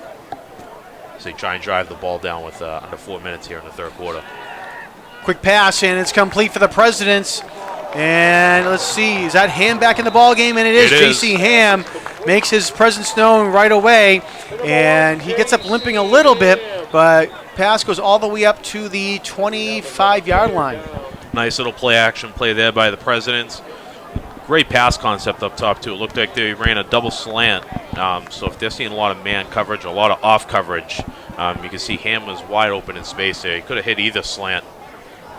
And it was a great job, too. Archie tried the blitz off the edge on that side, and Novak does a great job just replacing the blitz with the ball right behind it in space. We got another 2 players down. Unfortunately, it's 2 Bishops, and both of them slowly get up. Number 3, Charlie Connors, and number 75, Zen Abdidi. It's tough for Archies, too. They've only got probably like 35 kids. And one of the bright sides about having a smaller roster, that Matt Reggiani was saying, is that a lot of these guys have a lot of experience, but the downside is you might not necessarily have the bodies or the depth to be able to rotate certain guys. Connors is a big player for Archies, and number 75, Zana Beatty, he's been back and forth all night as well.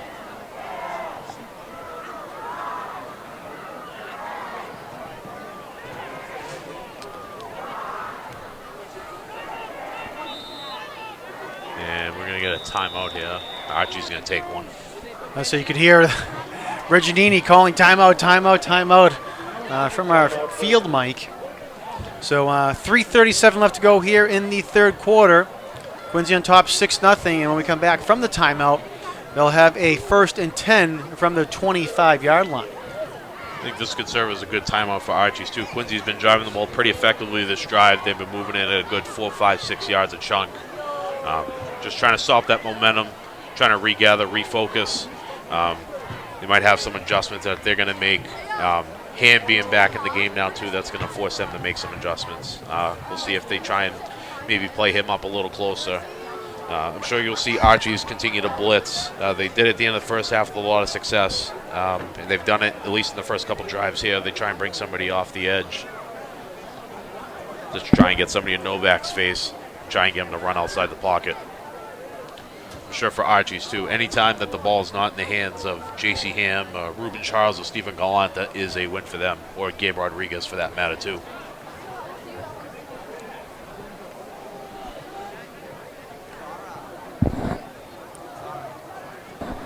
At the end of this quarter, we'll talk a little bit about an exciting thing that's coming up here at Quincy High School, Roll Hats Weekend.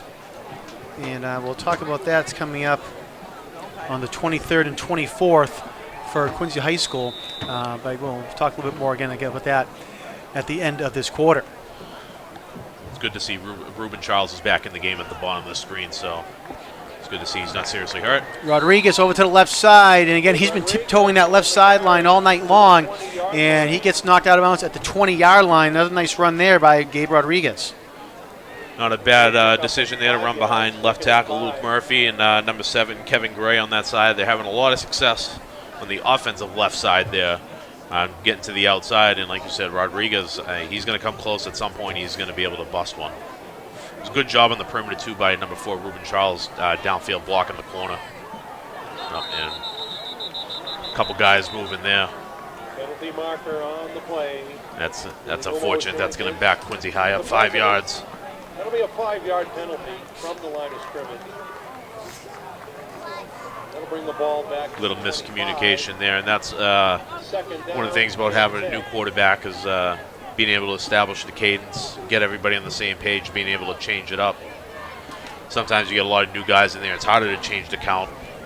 Some guys are used to going on the same count all the time.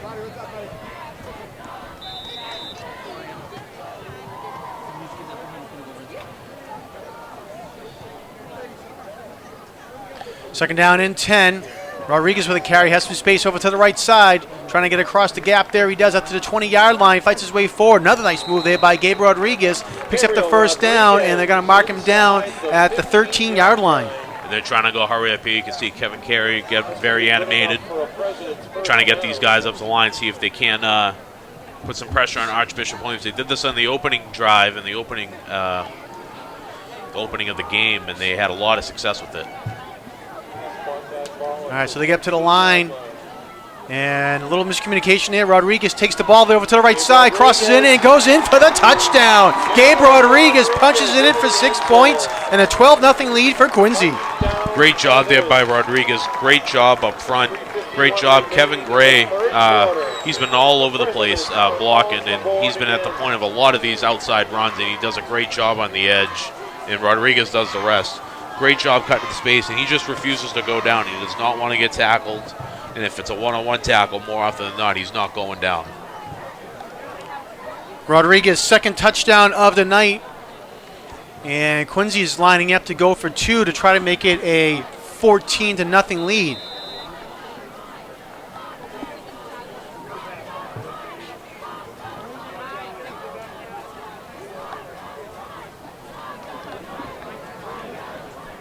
See if Quincy High just goes right back to that same play again, see if they can get Rodriguez on the outside.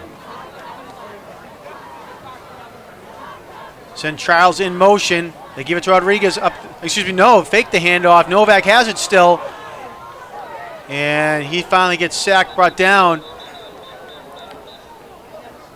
The Quincy offensive staff is coming out with their hands out saying what's going on here to the officials. And I'm not sure what I missed, Martin, but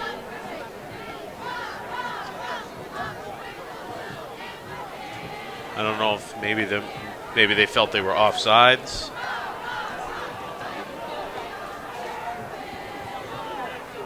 they're keeping their Nothing jumped out offense yet. out there. I don't know if there was a flag or not. Maybe.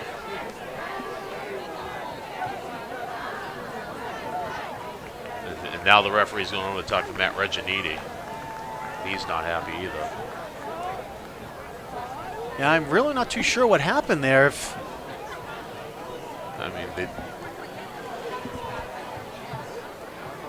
you can see there, they haven't put the ball down yet, so I don't know if it's half the distance of the goal here or if they just reline. And they're going to reline the same spot, so I don't know if it was offsetting or something. We haven't really gotten a call. I don't know what happened. So either way, the President's going to get a second shot at it, and they run the play this time. Rodriguez goes up the middle for the 2 points. Well, that's a great job by Quincy High there, taking a second chance, second opportunity, being able to cash in and get points. And that's a huge play, too, 14-0. The defense has done pretty solid all night for the most part, outside of a few plays. So 14-0 is a pretty big lead for the Presidents against an Archbishop Williams team that hasn't really passed the ball too effectively yet. And you can see on your screen there, Coach Reginini was yelling out towards the officials and said, all right, let's go, and told his team, let's get back into it. And I think he had his piece, but very confusing there. I'm not sure what happened there, but nonetheless, like you said, Quincy takes advantage of it, puts the 2 points on the board, and lead 14-0 with 2:51 left to go here in the third quarter. Let's see, very important here that the Presidents get a good kickoff. Pin him deep. They've done a great job on both kickoffs tonight. We'll see number 22, Eric Lamano, special teams ace, can get another tackle down there. I'm trying to figure out where he's lined up. He's in the middle. They got some quick guys on the outside. They got Stephen Gallant here on the bottom, and they got Josh Cannon, it looks like, up top, number 18 maybe. 2 of their faster players. McDonough set the kick for the Presidents. Kick to receive, number 3, Charlie Connors. All right, Mason McDonough will kick it away for the Presidents. High kick in the middle of the field. Going to be fielded at the 20-yard line by Finn. Finn takes the ball. Finn goes up the middle of the field and will get brought down at about the 35, make it the 34-yard line, and returned by Jack Finn. Looks like number 32, Donovan O'Connell, made the tackle there. O'Connell, a sophomore. He was in on the initial opening kickoff tackle as well after the first half touchdown for the Presidents. So good to see some of these younger individuals and some of the other skill players being able to make plays for Quincy High. All right, so they do mark him down at the 34-yard line. And that's where the Bishops will take over when they start this drive.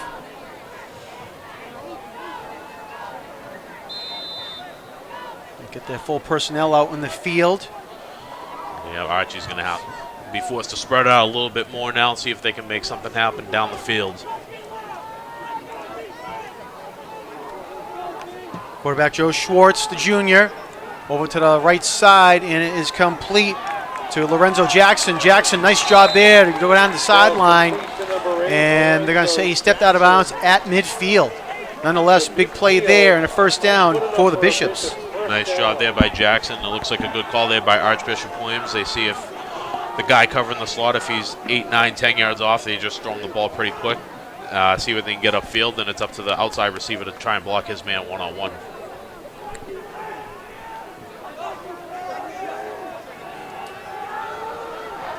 If you note up top, you can see that the safety that's covering the slot is about 10 yards off. See if they go back to it. Yep. Pass over to the left side this time. Pass is complete to number 82. Tommy McDonough. A great job there by Corey Chaparro, though. Didn't allow himself to get blocked. He got off pretty quickly, and he met the bubble pretty much right when the ball arrived. And that's what you hope for defensively. Offensively, you're just looking to try and make that block, take him outside. And Chaparro does a good job not being blocked, getting out there, and then he made the tackle as well. Resulting in a 2-yard loss there, so nice defensive play by the Presidents. Second down and 12 now for the Bishops. Mason McDonough's coming back in now as well. Heavier linebacker on the inside, physical kid. He's made a couple plays out in pass coverage too in the running back. Schwartz over to the right side and can't complete to Charlie Connors, through just ahead of him for the incomplete pass. Quincy I did a good job there.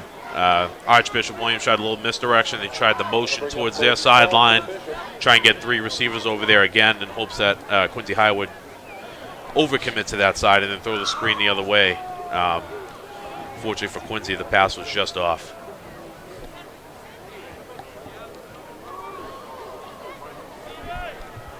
See, Schwartz is limping a little bit too. I don't know if he's battling some cramps or not. So this is where we start to see those cramps and things popping up here late third quarter and the fourth quarter, I guess, as we mentioned, in these early season games. Quincy's going to play tighter coverage now too, and they're going to bring some pressure off the edge.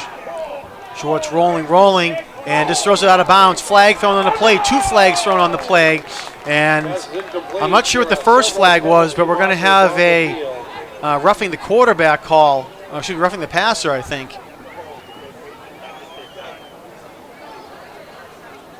Let's see what they call here. Schwartz was just trying to throw it out of bounds, and let's see again. The first flag might have been against Archie's here. I think Luke Murphy was rushing in, and he might have got grabbed initially because he forced Connors outside. So there's a possibility I think they might offset. Let's see if the official 2 fouls on the play, 1 against each team. We have holding against the offense. We have roughing the passer against the defense. Those plays cancel. Third down.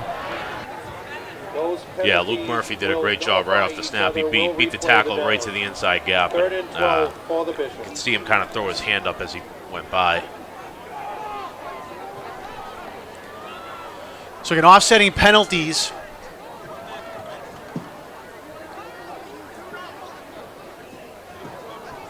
And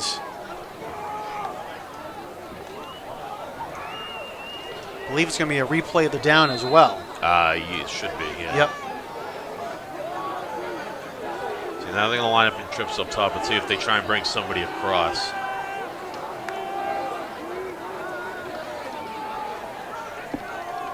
Looking downfield, and it is incomplete. Was looking for Charlie Connors, and Connors was looking for a flag.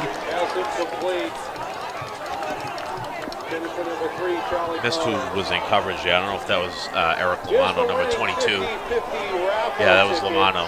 The winner gets Good job there. He stayed with Connors. Archie's tried to clear it out. Connor was on the inside slot position. They ran a wheel, The number is tried to bring everyone else across. Hoped to get a one-on-one matchup, but Lomano was right there, hip to hip. 9-6. Did a good job, too, not drawing a pass interference penalty. Stayed right with the receiver the whole way. Appreciate your support. Force a 4th and 12, and Archie's going to have to punt this one.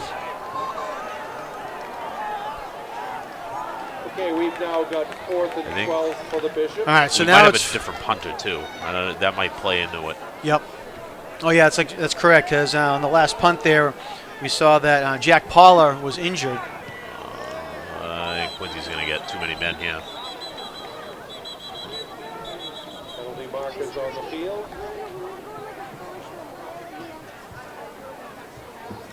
Substitution infraction, defense, 12 in the field.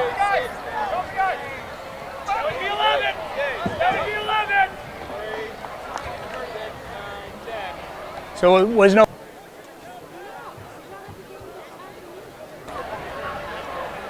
The player who ran off was the 11th player, not the 12th. So we have no foul for substitution infraction. Okay. Yep. All right, so there's no penalty. Legal substitution.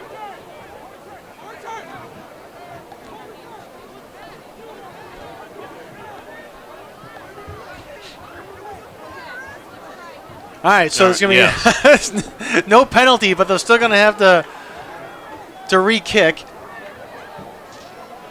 So surprised. Usually they try and count before the snap, too, the referees. I'm sure they just saw the kid running off, and they kind of just, by appearance, thought that they had too many guys. Number 11, Jack Paula set to punt for the Bishops. To receive, number 2, Steve Gallant. All right, Tommy McDonough kicks it away, and ball comes loose. Quincy called for a fair catch, it looked like, and it goes through his hands, and the Bishop Williams Bishops recover it. Covered by the Bishops. Tough break there. I don't know whether he might have lost that up top. It was a good decision, though, to try and fair catch it. You try and be calm at the catch. It looks like he might have just been misjudged a little bit.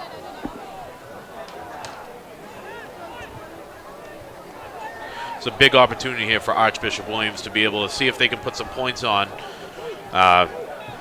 This has been a very long third quarter, John, with all the stoppages in play. We still got 51 seconds here in the third quarter, so Archie's has a big opportunity here where they can kind of close this deficit.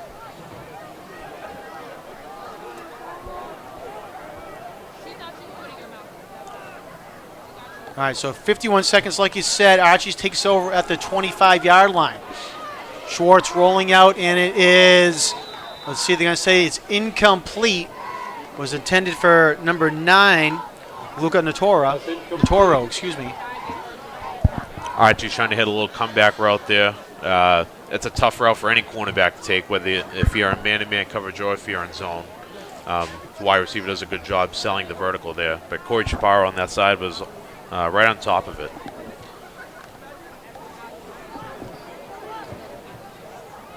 So I expect the Presidents to see they traditionally play a lot of man coverage. Let's see if they try and lock up again. 43 left to go. Second down and 10. Connors on the carry over to the left side. Does a nice job getting around the corner. And he's going to be right at the first down marker. We'll see where they put him down. And they're going to spot him down right at the first down marker. So at the 16-yard line, first down. 20 seconds. Let's see if Archie's tries to run another play or if they let it run in the fourth quarter. It's a good move there. Putting Charlie Connors in the backfield, they're going to just try and get their best athlete the ball as many times as they can. And the way they're hustling the line, it looks like Archie's going to try and get this play off.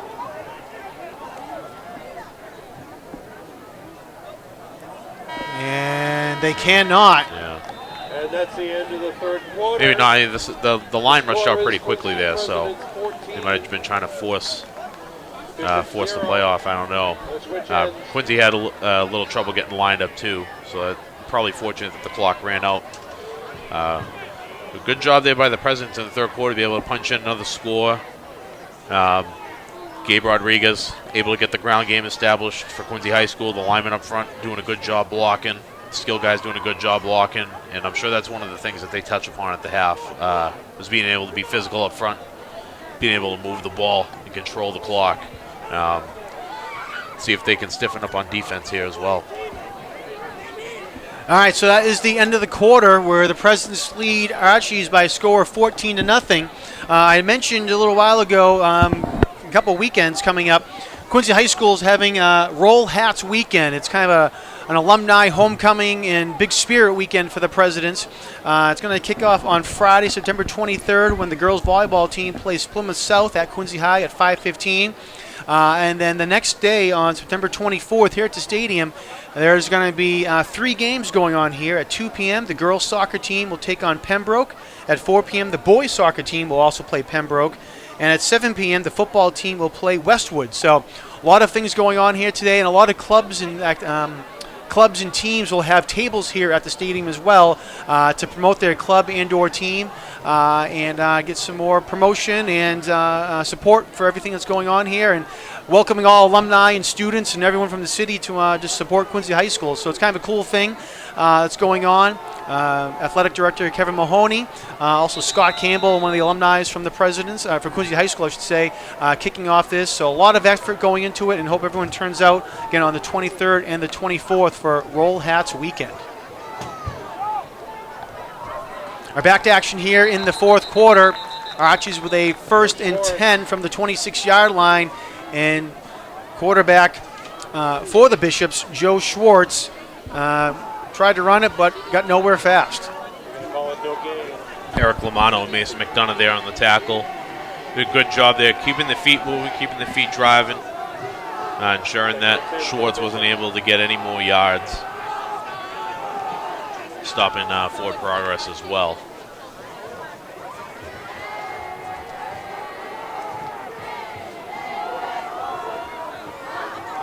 See, they're going to spread it out again. They're going to go, if they trip set, they're going to go 3 wide receivers on the near side. Schwartz rolling out to his left, and pass is complete to Connors, and he goes down at the 13-yard line. But nice gain there by the Bishops. Nice play design there by Archies. Trying to clear everybody out. Everyone on the trip side ran to the right. Connors, I believe, might have been in the backfield on that play. Or was he on the other side? He might have been on the other side of the field, but they brought him across. He went right out in the flat, caught the ball, and that forces the Presidents to have to adjust, either bring in a linebacker or the safety to come across from depth to have to cover him.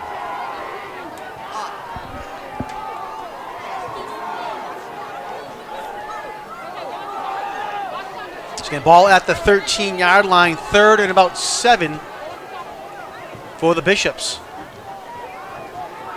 Interesting that Connors is still in the backfield as well, instead of being out in the slot. Schwartz rolling out, and whistles blow. And there's a penalty on the field, false start. Against the Bishops. Coach Carey was all over that one, too. Good break there for the Presidents. Going to have to force a 3rd and long if they can keep the quarterback contained within the pocket, force him to throw. I don't know what his passing stats are today, but they haven't been able to pass too effectively down the field for the most part. They've missed a couple opportunities, but Quincy High's done a pretty good job on that end. I have Joe Schwartz, 8 of 19 passing for 50 yards.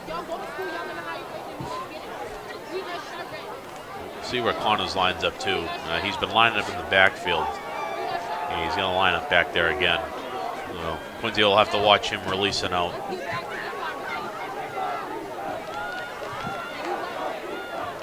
Third down, and just as I was going to say, something happening. The whistle blows again, and another false start. Right of the snap, false start, offense, 5-yard penalty, 3rd down. 5-yard penalty from the line of scrimmage. So another false start, and you can see they were trying to clear out. Connors in the backfield, and it looks like Archbishop Williams might be trying to pick on that matchup. They have Mason McDonough out there covering him, so they're hoping that Connors would be able to beat him in space. The 3rd and long, too. Might see a screen play from Archbishop Williams. In the 3rd quarter, they ran a fake towards the sideline and then ran a screen the other way. See if they might try and go back to that.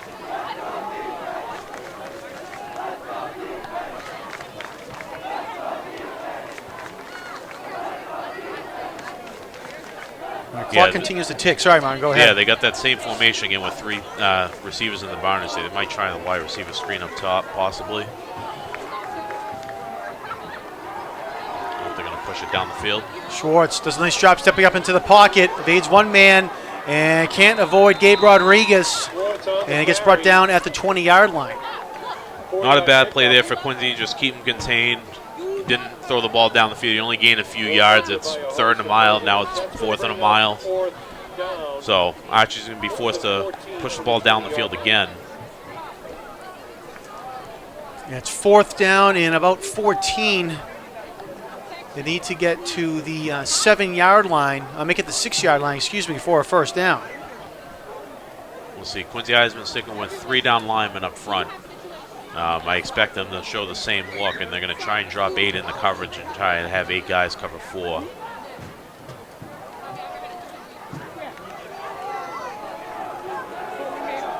Tight trips up top. And they're going to try and get Connors on the wheel again. Schwartz looking downfield, and it is incomplete. Connors was the intended receiver. Ruben Charles was coming up to make the interception, and Charles ran into him. Connors ran into him. Ended up being a nice defensive back play, if you will, but by accident. But it turns over on downs, and the Presidents hold. Great job. Quincy High was all over them. That's something that I'm sure Kevin Carey and the staff, once Archie's lined up, if you get the back towards that trip side, that's a pretty good indicator that something's going to happen. And they ran that play earlier on, and they almost completed it. Connors is their guy. They're just trying to get him the ball as much as they can. All right, so the Quincy defense holds, and the offense now comes out onto the field. Ball at the 20-yard line, 1st and 10 for the Presidents. Handoff goes to Rodriguez over to the right side. He's going to get about a gain of 5 on that play up to the 25. Again, one of the things to keep an eye on here is number 7, Kevin Gray, where he lines up. Quincy High has had a lot of success running behind him, and it seems like wherever he goes, Gabe Rodriguez is going. Quincy High is going to be pretty content with running the ball. They're going to take their time. We'll see. I'm sure there'll be no rush from Andrew Novak to get the play in or to get the call to the line. The clock just ticked under 7.5 minutes to go in the game.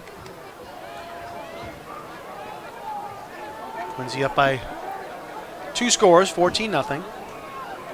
So you still only have 10. Yeah, now we got the 10-second here from the back judge. So Quincy High is definitely taking note of that.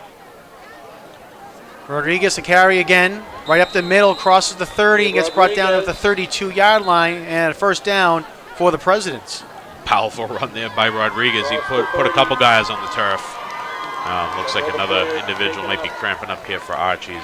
It looks like he's all right. There's number 34, Nate McDonough. He's been going both ways all night. Tough kid.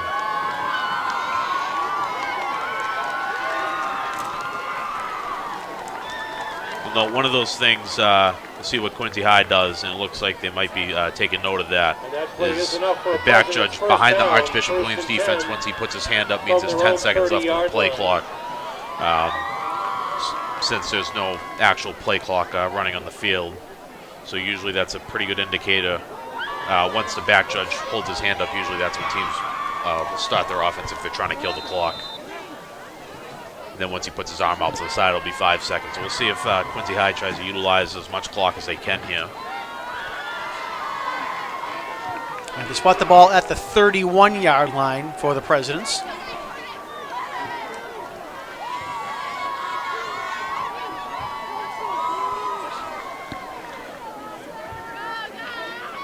Novak takes the snap, hands it off. Oh, big play there. Number 28 for the Presidents, bowling his way forward. Alex Martinez over to the right side. The sideline is pumped as he ran through a whole bunch of Bishop defenders, and flags are being thrown now as there's some pushing and shoving down the field.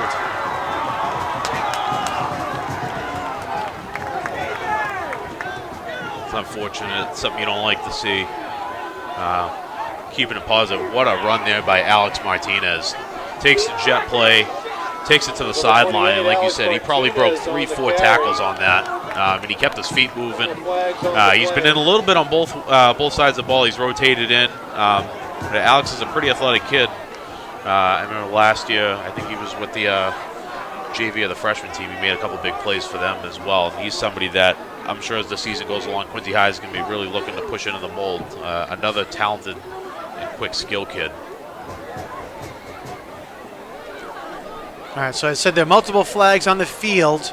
It's just a question whether it's against both teams or one team or what here with unsportsmanlike conduct penalties. As the officials are huddled up on your screen. I mean, the positive out of that was that at least I saw from Archie's side one of their captains, number 8, Lorenzo Okay, dead Jackson. ball, personal foul, offense. 15-yard penalty, 1st and 10.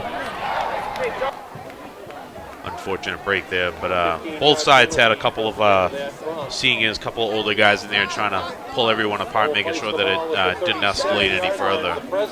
And that's what you kind of look for in terms of senior leadership. You try and get guys to make sure they don't make something worse than it is. Ball will be placed at the 37. Unfortunately, that's going to back them up. Yeah. Kind of erases a great run there by Martinez. That's something to look for. To look at is if Gabe Rodriguez is lined up away from number 7, Kevin Gray, the run might be going to Rodriguez, and if they're on the same side, they might be running some sort of jet motion. So it's going to be 1st and 10, but instead of at the 47, it's back to the 37. The 47 on Archie's side of the field. Another flag thrown on the play. Rodriguez on the carry all the way up to the Archie's 48. This looks like it's coming back. Yeah, hold on the outside there. They faked the jet and they tried to sweep back on the outside the other way. Kevin, Holding, offense, 10-yard penalty from the spot of the foul. 1st down. looked like a situation there where the run probably was designed to cut up inside. It got bounced out, and that's where you kind of get some of those holds where linemen and guys downfield aren't expecting the run to bounce it outside.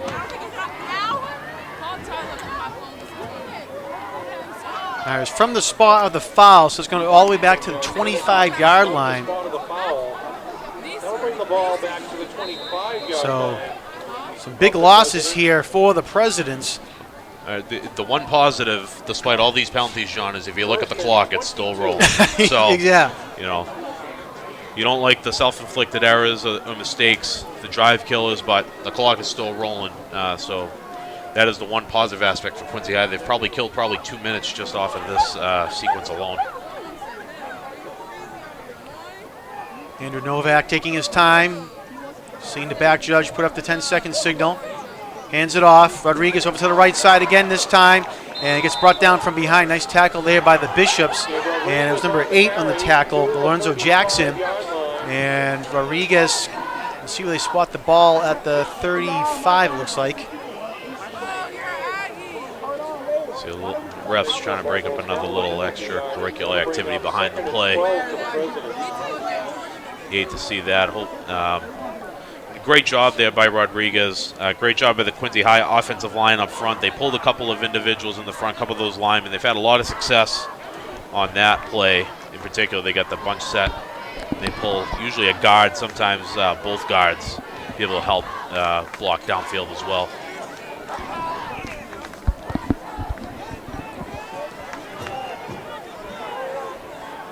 Presidents come to the line. Coming down to the bottom. Novak pass downfield is complete to Rodriguez at the 48-yard line. Excuse me, that's number 1, J.C. Ham. And it'll be right at the first down marker. We'll see if they give it to him or not. And they do. First down, Presidents. Wow, great job there by Quincy High. To be able to turn that around, it was, I don't know what the distance ended up being on that. It was like 2nd and 25 maybe. Able to bust off a couple big plays there. That's something that's been open all night. They've been playing pretty soft coverage on J.C. Ham on the outside, and they were able to capitalize on a comeback route. The ball was right there coming out of the break. That's the exact timing that you're looking for.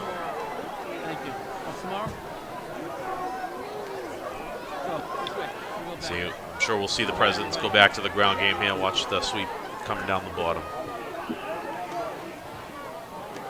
And it is a run. Rodriguez up the middle as he cuts back, going to the right side, still on his feet, breaking some tackles. And another big run there by Gabe Rodriguez. Crosses the 35-yard line, brought down at the 33. And another first down for the Presidents. He is just getting stronger and stronger as his second half is going along. You can see the rest of the President offense, the President's sidelines getting really amped up now. You can kind of feel that energy and momentum kind of shifting to their sideline, and they're really, you could really get the sense that they're starting to close this thing out. All right, they spot him down at the 32. 20-yard run there by Rodriguez. And again, another first down as the clock continues to tick down here for the Presidents as they try to put some icing on the cake for another touchdown or another score here. Already up 14-0 as the game is winding down. Rodriguez again sidesteps to the right, and we'll get maybe a gain of 1 or 2 on the play. Luca Nataro, on the tackle. Is that Rodriguez? He's such a good and complete runner. He's so powerful. You've seen all night where guys just go to hit him and they're bouncing off, and he's making guys miss as well. He's got great footwork in between the tackles. You see he's got quick feet. He's finding holes and he's cutting back, creating extra yards for himself. He's just getting stronger and stronger, and the President's O-line seems like they're finding their rhythm as well up front. You can see right in the middle of the screen there, actually, the back judge we've been talking about with his hand up in the air to signal those 10 seconds on the play clock. And whistles on the play here. This is a penalty. Looks like it's going to be against Archie's, and it is. Defense. 5-yard penalty.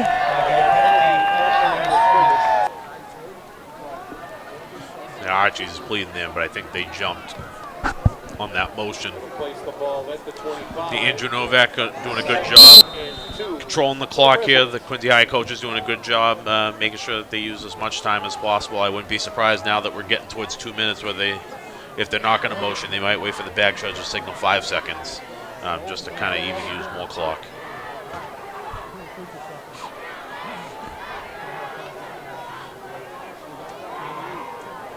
See, now he's got his hand up.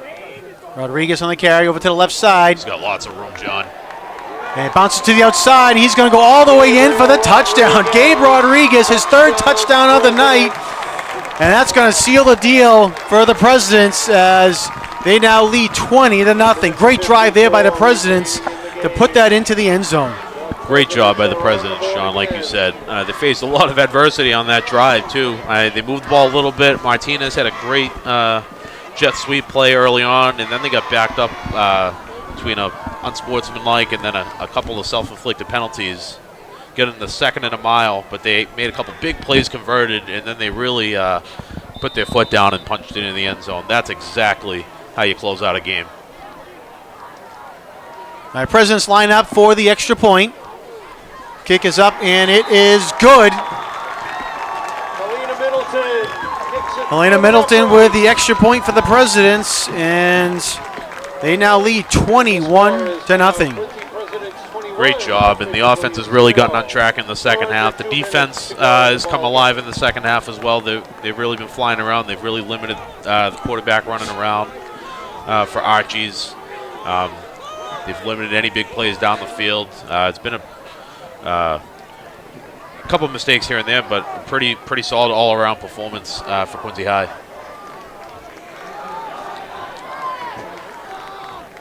They've yet to update the scoreboard. Just as they say they haven't updated the scoreboard, they update the scoreboard. They heard me about to say it. 21-0. Presidents on top. On their way to a big victory here from the home opener for the Presidents. It's a great way to start the season, too. They got to travel on the road next week to Oliver Ames. Do you remember what the result was for that game last year? They pull it out. I believe Quincy won last year here at the stadium. Oliver Ames is always a tough program down there, coached by Ed DeWitt, former Quincy High. Had a part of that Super Bowl playoff team that they had. Great job there by Quincy to cover that. It looked like they just kicked it to the side, forced it to the sideline, make the tackle. The big thing now will just be to get out of here. No injuries, no penalties. And the Bishops will go on offense from their Finish it out the right way.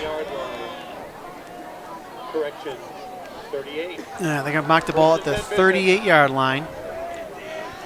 Looking ahead at the schedule for Quincy High, it's pretty favorable for them. Oliver Ames is a winnable game. And then they got, as you mentioned, the Roll Hats weekend hosting Westwood. They beat Westwood. They had a huge comeback down at their place last year. They were down, I think, 2 or 3 touchdowns in the second half, and they stormed back to win it. So I'm sure that's a game that Quincy High is going to feel like they have a pretty good shot at taking as well. And then they have a bye before their league schedule. So it sets up pretty favorably for them to have a strong start to the season.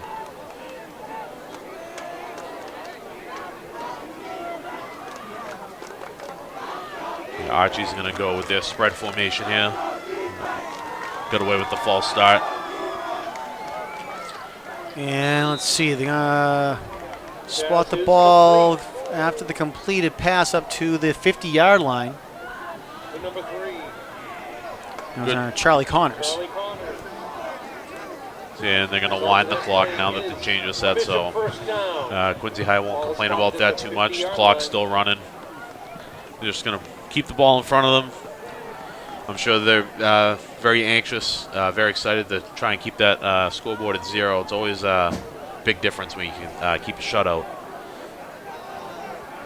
especially in the fashion that they have. I don't know what the total yardage looks like, but Archie's had a lot of trouble moving the ball all night. Schwartz pass is complete to Jake Caradonna. Ball comes loose. Wow. And the Presidents recover. Wow. What a hit there by Corey Chaparro. Put his shoulder right on the ball. The ball popped loose, and I think it was Mason McDonough there that's come up with it. What a play there by Chaparro. What a hit. And that should seal the deal definitely right there. Couple kneel downs and let the scoreboard hit 0. Well, they put an exclamation point on with the touchdown, Martin, and then with the hit and turnover, they just did it again. So great job there by Quincy, and have really dominated this fourth quarter. Absolutely. I think dominated is a pretty good word for it.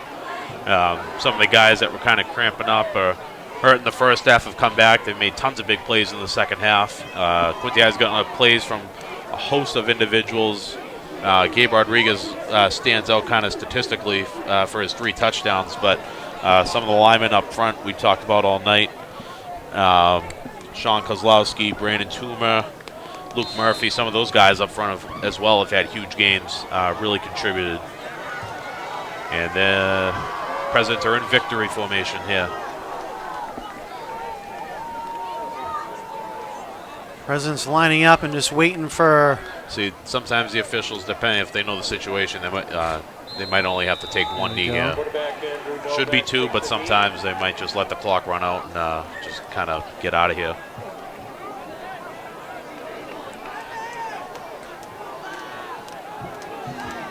And then just talking about some of the other plays too. In the second half, Alex Martinez with a couple big runs that really helped out the Presidents. Kevin Gray, junior tight end linebacker, he's someone that's really had a strong two-way performance offensively, blocking on the edge, and it came to the point where they were running behind him pretty much every play when they could, and then defensively he made a ton of tackles as well, or helped turn plays back inside so his teammates could make plays, playing sound assignment football. And that should be it. And that's another kneel as the clock will tick down under 10 seconds. And the Presidents come over to the sideline with a big victory to start the season for the 2022 year. 21-0 over the Archbishop William Bishops, great victory here for the Presidents. Really get some excitement here. They came out strong to begin the game with a touchdown by Gabe Rodriguez in the first quarter. Then Rodriguez put another 2 touchdowns on the board for the 21 points, and a big defensive play at the end as well for Quincy High School, again, to put the second exclamation point on the board. And again, Quincy starts out 1-0 to start the season off for a big, strong victory, Martin. Yeah, absolutely. Couldn't ask for a better way to start the season. Not only do you win, but play pretty well on both sides of the ball offensively. The offensive line was a question mark coming in because they lost some guys up front, but in the second half they did whatever they wanted to up front. And then defensively, they limited Archbishop Williams to really maybe only one big play, if that, and they were able to pitch a shutout. So couldn't ask for a better way to open up the season if you're Kevin Carey and Quincy High School. I'm sure they'll be looking at things and trying to make some adjustments, but heading down to Oliver Ames next week, they're in a pretty good spot. Real quick, run down some stats first for the Bishops. Joe Schwartz, the quarterback, 10 of 22 passing for 77 yards. Schwartz also led the way running on the ground with 34 yards on 6 attempts. Jack Paula had 14 yards, Nate McDonough had 8, and Charlie Connors had 10. Receiving, Charlie Connors had 4 receptions for 14 yards. Jake Caradonna had 1 reception for 15. Lorenzo Jackson 1 for 16. And Aiden Casey had 1 for 20 as well. For the Presidents, Andrew Novak, the quarterback, 6 of 9 passing for 80 yards. Gabe Rodriguez, a huge day rushing, 22 rushes for 151 yards and 3 touchdowns for the Presidents. J.C. Ham had 14 yards rushing. Stephen Gallant, 11. Novak had 14 yards on 9 attempts. Ruben Charles, 3 attempts for 14 yards. And Alex Martinez, we mentioned that big run for 22 yards. Receiving, J.C. Ham led the way with 4 catches for 68 yards. And Stephen Gallant and Brian Johnson each had a catch as well to round out the scorebook here for the Presidents. And again, a big victory here, 21-0 at Veterans Memorial Stadium. Excuse me, Martin, you mentioned they'll be going down to Easton next week to take on the Tigers of Oliver Ames High School. And the week after that, they will be back here at the stadium on the 24th for that Roll Hats weekend when they take on Westwood at 7 p.m. on Saturday the 24th. We'll be back here tomorrow night at the stadium when North Quincy will get underway for the 2022 season when they take on Somerville Highlanders at 6 p.m. Again, coverage for that will be on QATV 8, QATV HD 1072, and on QATV.org as well. I want to thank all of our crew and volunteers that have come out here tonight to make this game possible. On camera, we had Ryan McWade and also Scott Daniels. In the truck on graphics was Anna El Tori. Our engineer was Chris Potter, and our director, Peter Doherty. Martin, final thoughts before we wrap it up here? Just a great all-around performance, Sean. Quincy High, I'm sure, is going to be very excited, and should be an exciting week leading up into Easton for them. Certainly will. And Martin and I will be back at it here tomorrow night. I appreciate Martin's help coming out on last-second notice to come up here in the booth and help me out. It's always appreciative to have a second voice up here to save me some time and save my voice sometimes. And I know people are tired of hearing me talking all the time. So to get some good insight is very appreciative, Martin. Oh, well, thanks for having me. In the past I've coached, but unfortunately things changed. But it's good to still be able to come out and watch some of these games and, be out here on Friday nights. Well, you certainly in some way. You certainly know a lot about the game and provide a lot of insight for everyone. So, again, much appreciated, and we'll see you back here tomorrow night as well. Hopefully some other times during the season as well. So, again, final score here at Veterans Memorial Stadium. The Presidents 21 and the Bishops 0. My name's Jonathan Calais for Martin Dunham and all the other staff and crew here of Quincy Access TV. Thanks for watching this edition of QATV Sports. We'll see you next time.